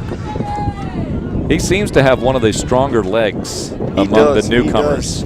He can hit like a 40-yard ball, no problem. Just pings it across the surface.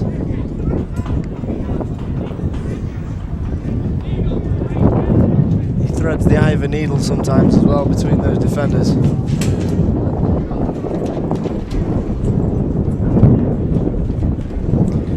Well, the wind is not fading any at all here today. I think it's getting stronger and stronger as this afternoon gets older and older.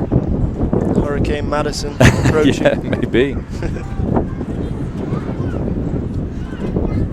Interesting, coming from the east. Usually this time of year we get the prevailing winds come from the west, but they're coming out of the east-southeast. May have something to do with all that storm down well south of here, of course, but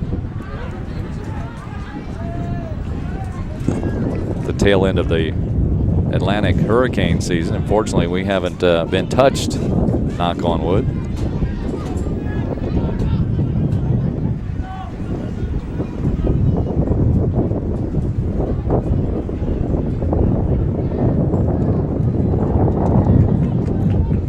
Umar will chuck it in.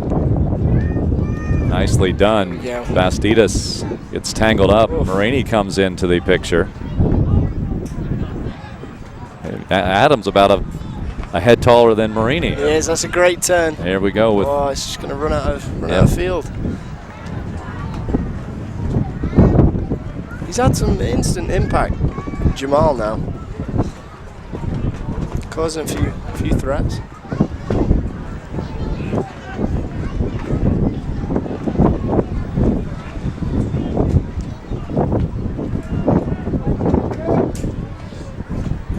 See, I like this again. Again, we just patience, build up. I think there's at least 2 or 3 more chances in here for both sides, I reckon.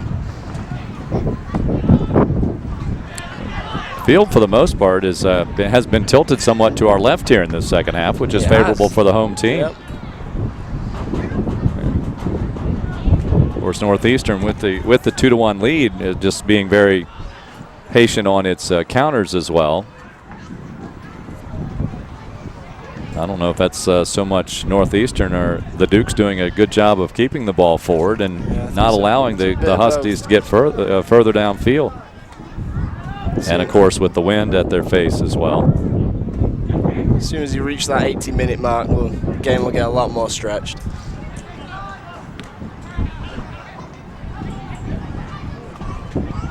Nicely done. Barton comes in, gives the Dukes the possession. Here's Hill, fakes the pass, now goes wide to Umar. Umar may want to give it back to Hill after he's going to go ahead and run with it. Crowded out. Yeah, he was looking for Grant. We'll try and switch it to the other side here. Throws it in. Here's Bastidas. Back to Umar. High off the chest. Jamal. There you go. Bring it out the other side now. Whitaker. Barden with a push. A little unnecessary.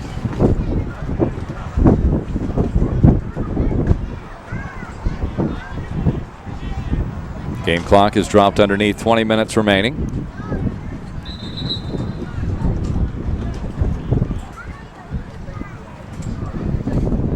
They've stopped the clock with 19:36.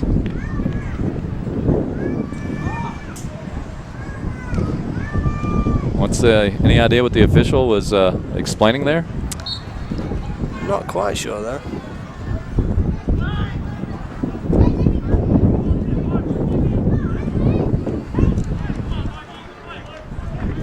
Whitebread extends, slides it out. Bastidas coming up though. Here's Lobin.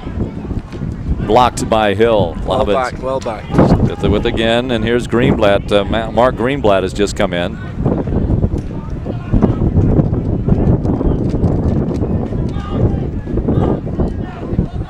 He'll come back to Lobbin. Marini, he's now found himself on the right wing. Yeah, he switched out. And he's all over the place now. He had him in the middle, had him on the left. Free-flowing type of player. Slides it up forward, give and go. Tried to heel it back, and Lobin, excuse me, Groban comes out. So again, Marini making things happen. He's everywhere. There's a second challenge on that ball. Grant slows it down. Oh, wrong side. Yeah, Umar. I think they made eye contact, and unfortunately, the communication didn't quite snap there for the two of them.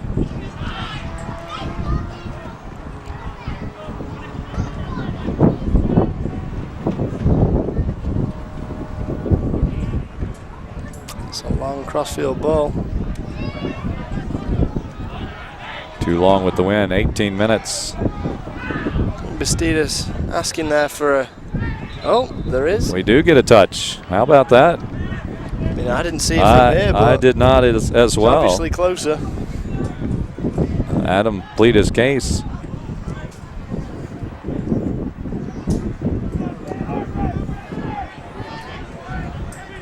See if we can get something on this now. Ball staying in position this time. Yep. Robert already knocked down before the play begins. They're going to stop the clock. 17:23 to go. And now I'm sure the official says, "Hey, quit this. Let's get on and play."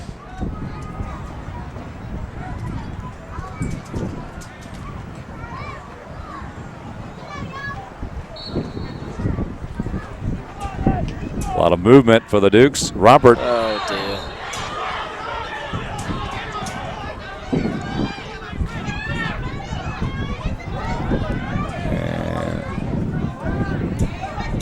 Robert finally getting up. Yep. And a yellow card. It's probably deserved that. He threw his hands at the ball. No excuse. Let's see the replay now. Yep. A momentary lapse of. Yeah. He lost his head there.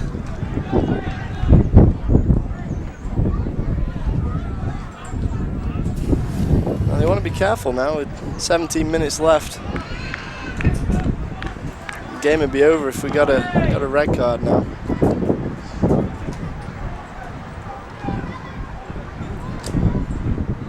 Callan now instructing, trying to get a relationship going with Biaki, see if those two can combine.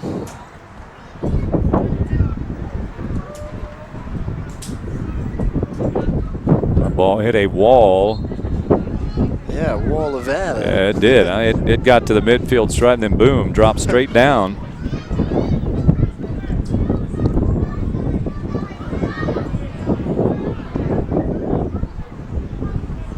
Like the Dukes playing with the field and a third or field and a half with the wind to their backs.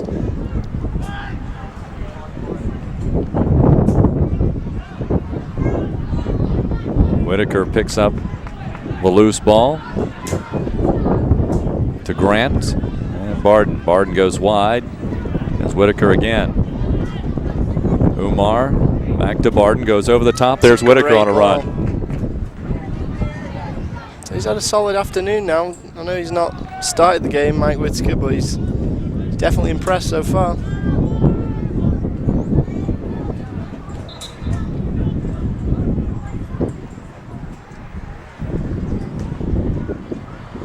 A little bit of tightness there with Barden. I think he's stretching in the midfield. JMU volleyball Dukes up 2-1, and they are leading in set 4, 20-16. Trying to come up with a weekend victory to split this weekend's play.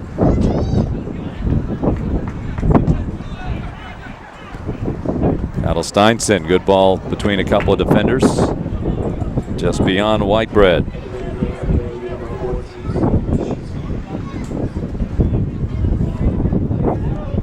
Mashinsky's return to the game.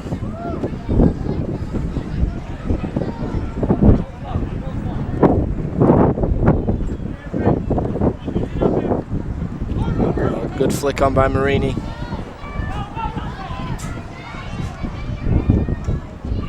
And off the end line.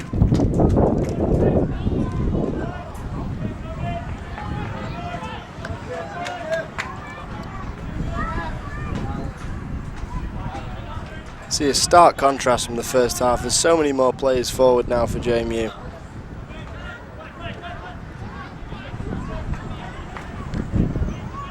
Possession definitely in this half. If you kept it a time of possession statistic, it has been JMU. Again, everything on the left side of the field for the most part. Another. Barden's down. I think he wants to substitute. I think his afternoon might be over. He's cramping up, it appears. Yeah. That's where we want Bastidas to get the ball. In the pocket, in front of the defense.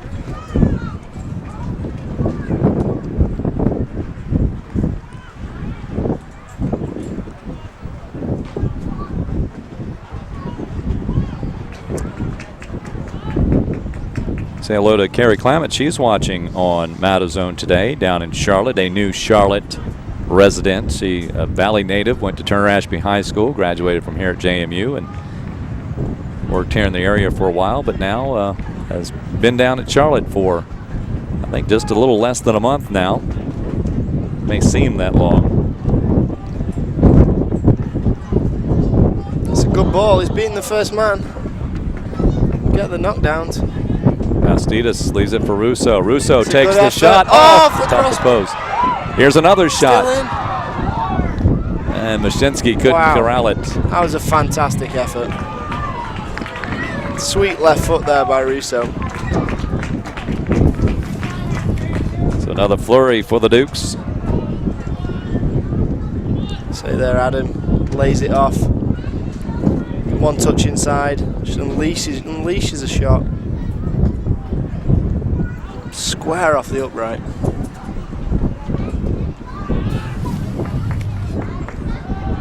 Mashinsky sends it wide. Schmidt back in now for the Dukes as well. Dispossessed on the halfway. Got a break on now. Robert.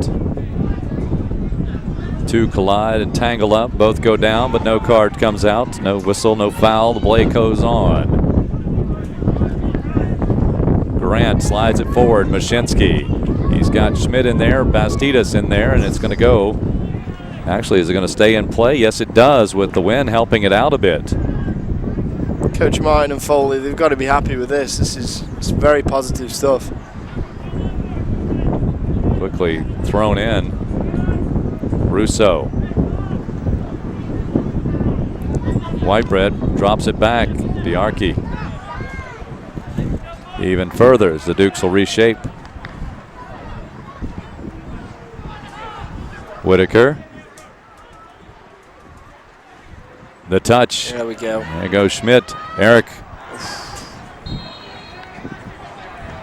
Coming back for the foul? Yeah. Maybe. Yes, they are. It's fortunate.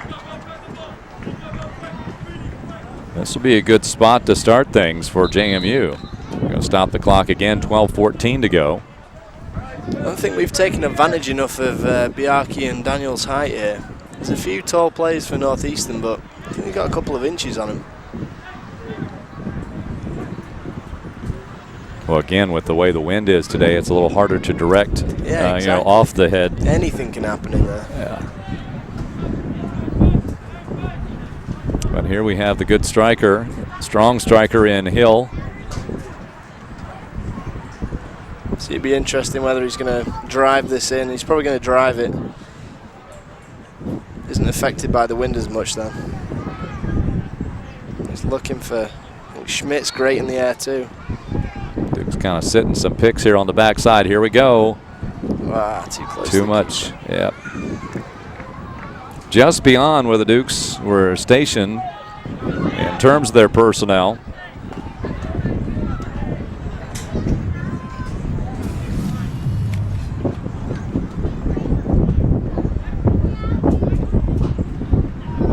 Russo, nicely done. Hey. Oh, Grant just missing. This time forwards it.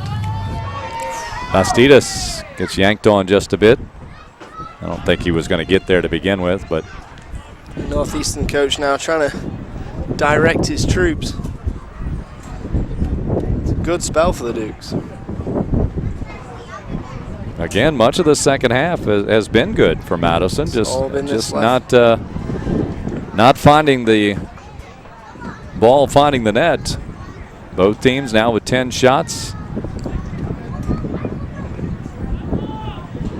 But a lot of patience exhibited here by JMU in the second half. Exactly.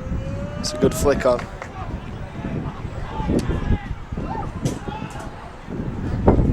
This is going to come out. It's a good take there on the chest.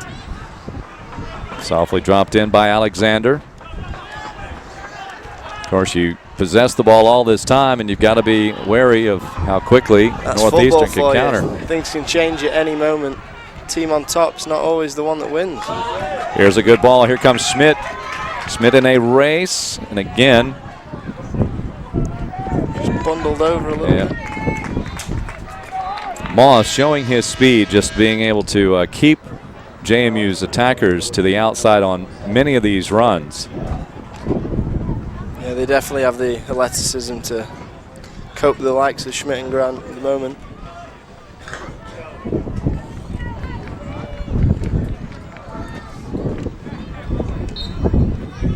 Darek Vida, a redshirt freshman from Ridgefield, New Jersey, another from Ridgefield.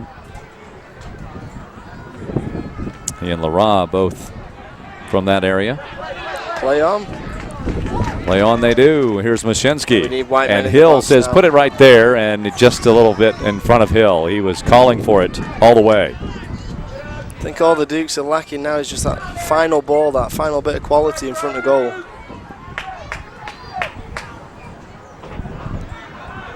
It's a fine line now.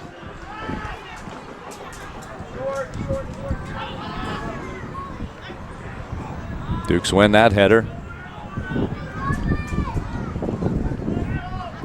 Once again, it's Moss beating everyone to the ball.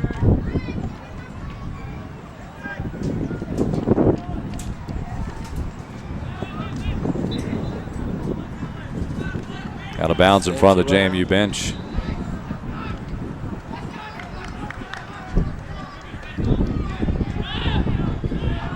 Nine minutes to play.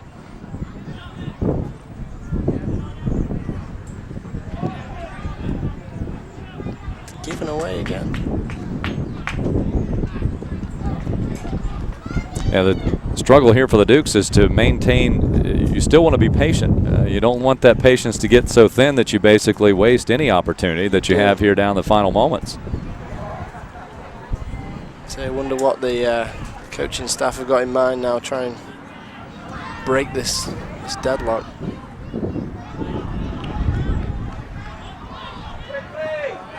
Probably going to turn into a bit more of direct style of play as soon as the clock starts ticking down.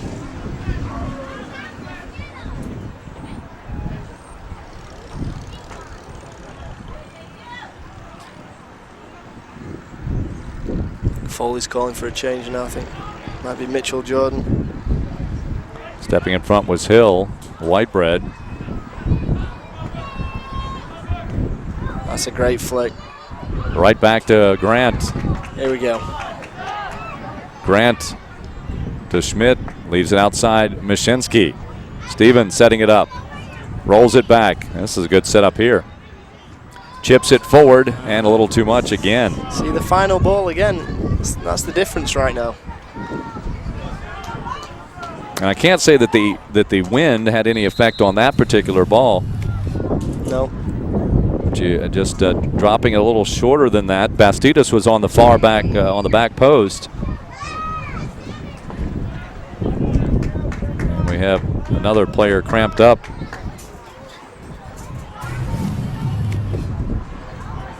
See, I know how that feels. I played summer PDL, not last summer, the year before, and the heat was intolerable for me. I played in Nashville, 120 degree heat on the turf surface. Miserable.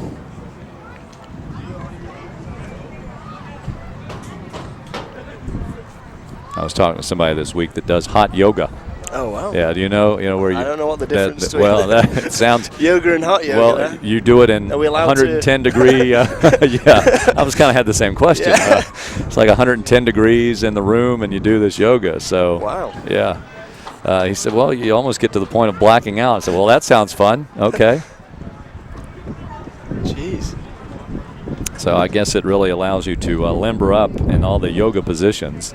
Is that Yoga John and his? I don't think that's Yoga John. I don't believe Yoga John we're talking about. He does he work with you guys at all? He did do. I don't think this season, but last season. I see him at football practice quite a bit. Yeah. But he doesn't say a lot. He's a character. He is in his own world, I think. But yeah, we see him quite a bit around campus in his yoga pants. And we do. He goes by Yoga John. That's what everybody here, all the student athletes call him.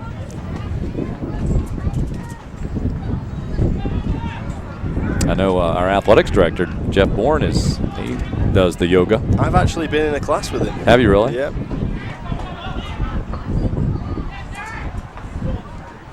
He's knocked it past. He's got the pace. I think Tim's got him covered. Vida trying to send it around the right side. Dukes are going to make a substitute here. Here's the change. Comes Mitchell.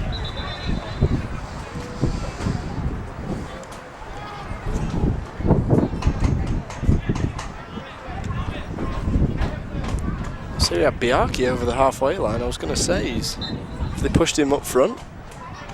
He's going back now. He's going to drift back now. And Whitaker switching a 3 at the back now, I think. Just to put one man forward here a little Last bit more. 6 minutes. Let's try and get something. So they spread out the defense in the back line and try to put another body up forward. And let's see, what have they got here? They got 4 attacking now up top with Fui on the right side. Mitchell kind of roam in the middle. Schmidt will drop back. Yeah, so it's Hill, Russo, Schmidt. It's the final 6 now. In the middle of things, and Bastidas, Grant. It's a great win by Hill, Schmidt. yep, and Hill is going to race it on. And again, I think if there's a defensive player of the game, it's got to be Ambry Moss. Yeah, he's been superb.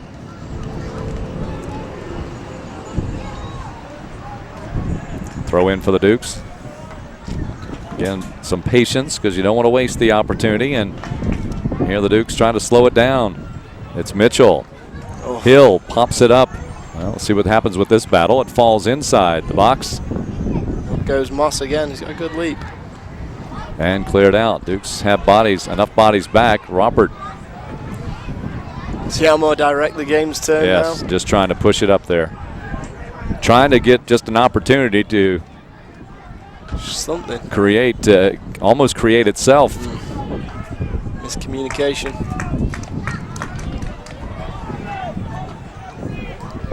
It's one of those where you wish the ball was on a string like a yo-yo. Pull it back and try it all over again.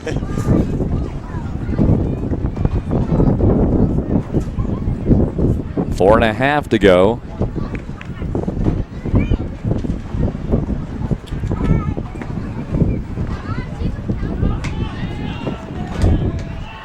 Got a little more distance on that than he did the last. And this is a troublesome situation. Marini now with it. Space.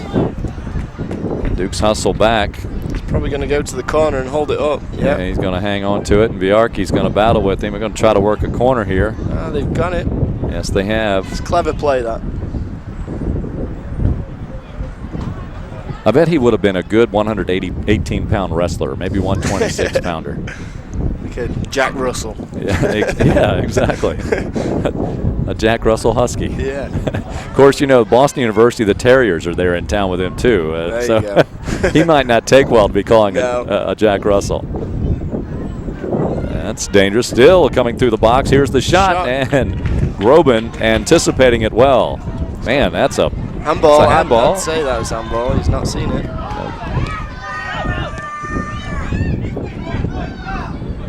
Quick off his line, Groban.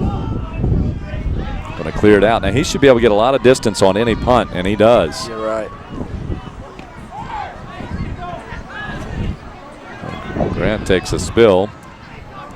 Fooey, here's Ruppert. It's long again. Now second ball here. This could be a challenge, and Moss is there once again. Greenblatt takes it wide. Under 3 minutes to play. Bastidas leaves it up. Over to Fooey. Fooey loses a shoe as the orange cleat laying outside the box. That's out of bounds.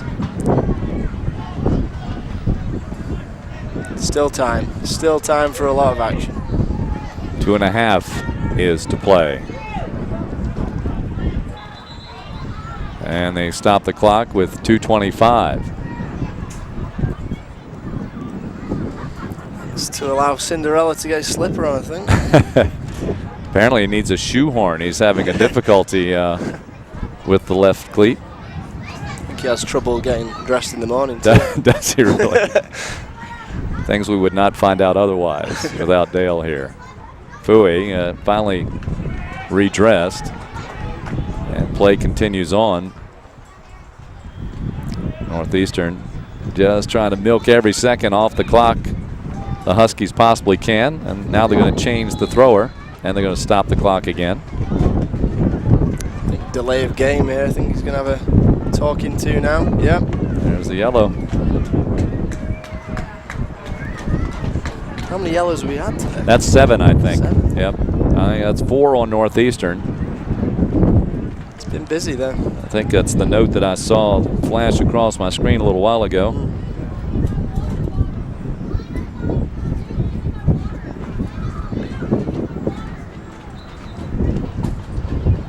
Cards. Yeah, that would be number 7. 2 minutes. There's your 2-minute warning. Dukes need a goal quick. Adelsteinson spins, loses the traction. Yes. This is going to come out. On now. Wide it goes. Eckford out there. He'll collect it. Dukes hustling back to defend. Eckford and Fooey collide. Fooey took the brunt of that one as Eckford rolls right over top of him. Oh, dear. Fooey grabbing his left hip. And then the collision even further down the field. Northeastern will take their sweet time now. Watch this clock run down.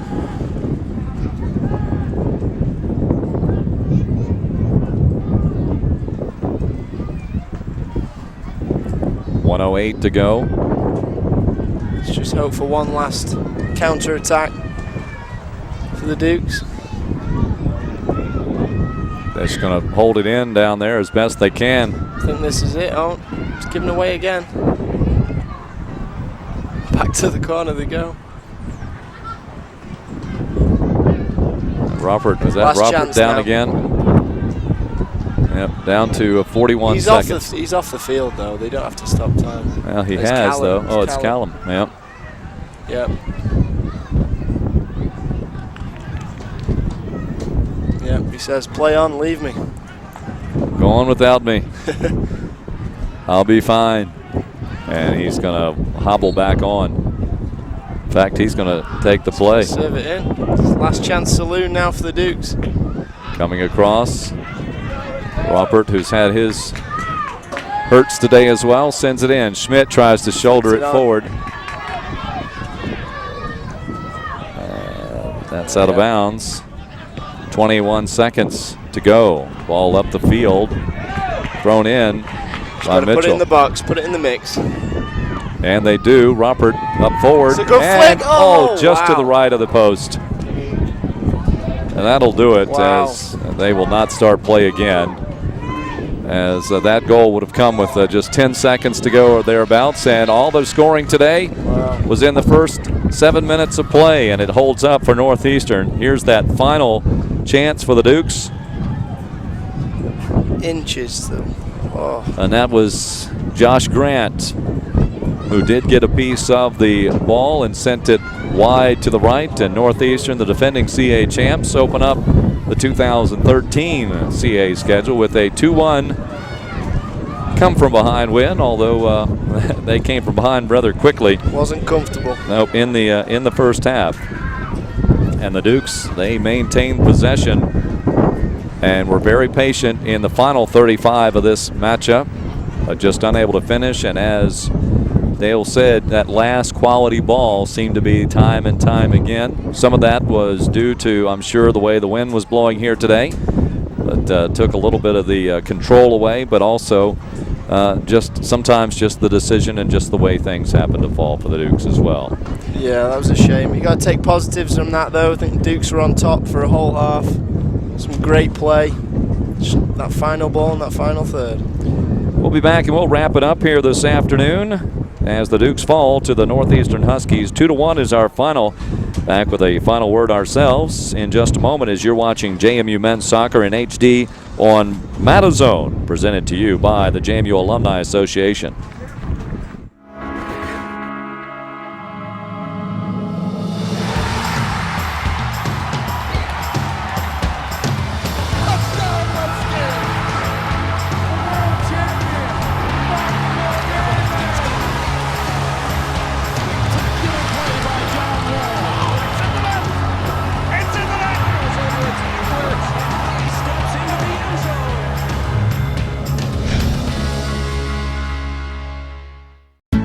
The Residence Inn by Marriott provides guests with plenty of room. Room to recharge. Room to prepare. Room to relax. Stay one night or as long as you like. The Residence Inn by Marriott provides each guest with amenities tailored to their individual needs. Spacious suites with all the comforts of home, because it's not just a room, it's a residence. Well, the opener for the Colonial Athletic Association season for these two teams goes to the defending CA champs, and that is the Northeastern Huskies. They win it 2-1. Duke's got the first goal as Steven Mashinsky takes full opportunity of an open net and easily toes it in for his second goal of the week. That came just 3:07 into the matchup. It was unassisted. Again, that was his second goal of the week. He scored against Loyola on Wednesday night. But quickly, Dante Marini, well, the little man gets up and gets the head on the ball. He got some good altitude there on a cross from Mike Lobin. That just 48 seconds later, 3:55 showed up on the game clock as that's where we were there. And then 6:55, 3 minutes to the minute, the rebound and the putback in by Terrence Carter. Dante took the initial shot, and he'll get awarded the assist, and that proves to be the game winner. And here is the final play of the game for all intents and purposes, as Robert just put it in the mix, and it does go off the head of Grant, but it is chipped just far to the right of the post, and that does it for today. The Dukes, they fall to 4-4-1, 0-1 in the CAA. For the Northeastern Huskies, well, they improve their record to 4-4-2 and start conference play at 1-0. Well, Dale, your final thoughts on today's matchup for the Dukes? Maybe what you, in terms of what you might have expected out of this matchup and how it all played out. Well, I think it played out as expected. It was a tough, hard-fought game. I think the Dukes have to take positives from that second half. I know the result is disappointing, but they dominated that whole second half. Territorial possession, everything. So we'll move on from here. Some of the other final numbers: the both teams with 11 shots. The Dukes with 6 on goal, 5 on goal for the Huskies. 5 saves in the net for the Husky keeper, and that, of course, is Faber. And Groban with his performance today, makes 3 saves, 10 fouls against the Dukes, 6 against Northeastern, 5 corners for Northeastern, 2 for JMU, and only 1 offsides called today, and that was against JMU. Dukes' next matchup will also be here on Matazone HD Sportsnet. That'll be Wednesday evening, the Dukes against the Delaware Blue Hens. Pregame coverage begins at 6:45. And that again here on Wednesday. Also this week, next Saturday, JMU football. And that against the Richmond Spiders. That will not be seen in the continental United States because NBC Sports will broadcast it live on cable. So you can watch the game from there. And then next Sunday we'll have Delaware Blue Hens and the JMU Dukes in volleyball. And that'll be over at Godwin Hall. Well, Dale, great to do this game. I was really looking forward. You had asked me a while back, said, hey, have I got a chance to work with you one game? And I said, well, we'll see what happens. And then after things just kind of worked out. So it's been a pleasure. I'm glad. Thanks for having me. Glad you did. I learned a few more phrases that I'll be able to work into to the broadcast. It's much nicer to work with somebody that you know and that you have an interest in that game. You know, I probably should watch more soccer on a regular basis. I watch it now and then, but to kind of pick up the lingo, you know, I'll keep the ball on the deck a little bit more these days. You know, things of that sort. And Paul, I'm sure he will always chime in with a few comments from across the way. I'm sorry we didn't hear from your mom. She may have emailed us later. I haven't checked that again, but happy birthday to her as well. And best of luck. I'll be working with you all. You're all in the office all the time now. So made my home there now. Yeah, we'll see you there plenty, I'm sure. Some other folks that we do want to thank here that helped to make this possible. Matt Howell, who is the Sports Information Director for Northeastern's men's soccer team up there in Boston. Matt Jackson here, the SID for men's soccer and women's soccer for the Dukes of James Madison here in 2013. Thanks to our producer from Telemedia Productions, John Salem, our director, Jake Tomko. Also thanks to all our camera operators here today. So for Dale Robbins-Bailey, I'm Kurt Dudley. Once again, our final score, it's Northeastern 2 and James Madison 1. So long, everyone. This afternoon from University Park on the campus of James Madison University, this has been a Matazone HD Sportsnet production presented to you by the JMU Alumni Association.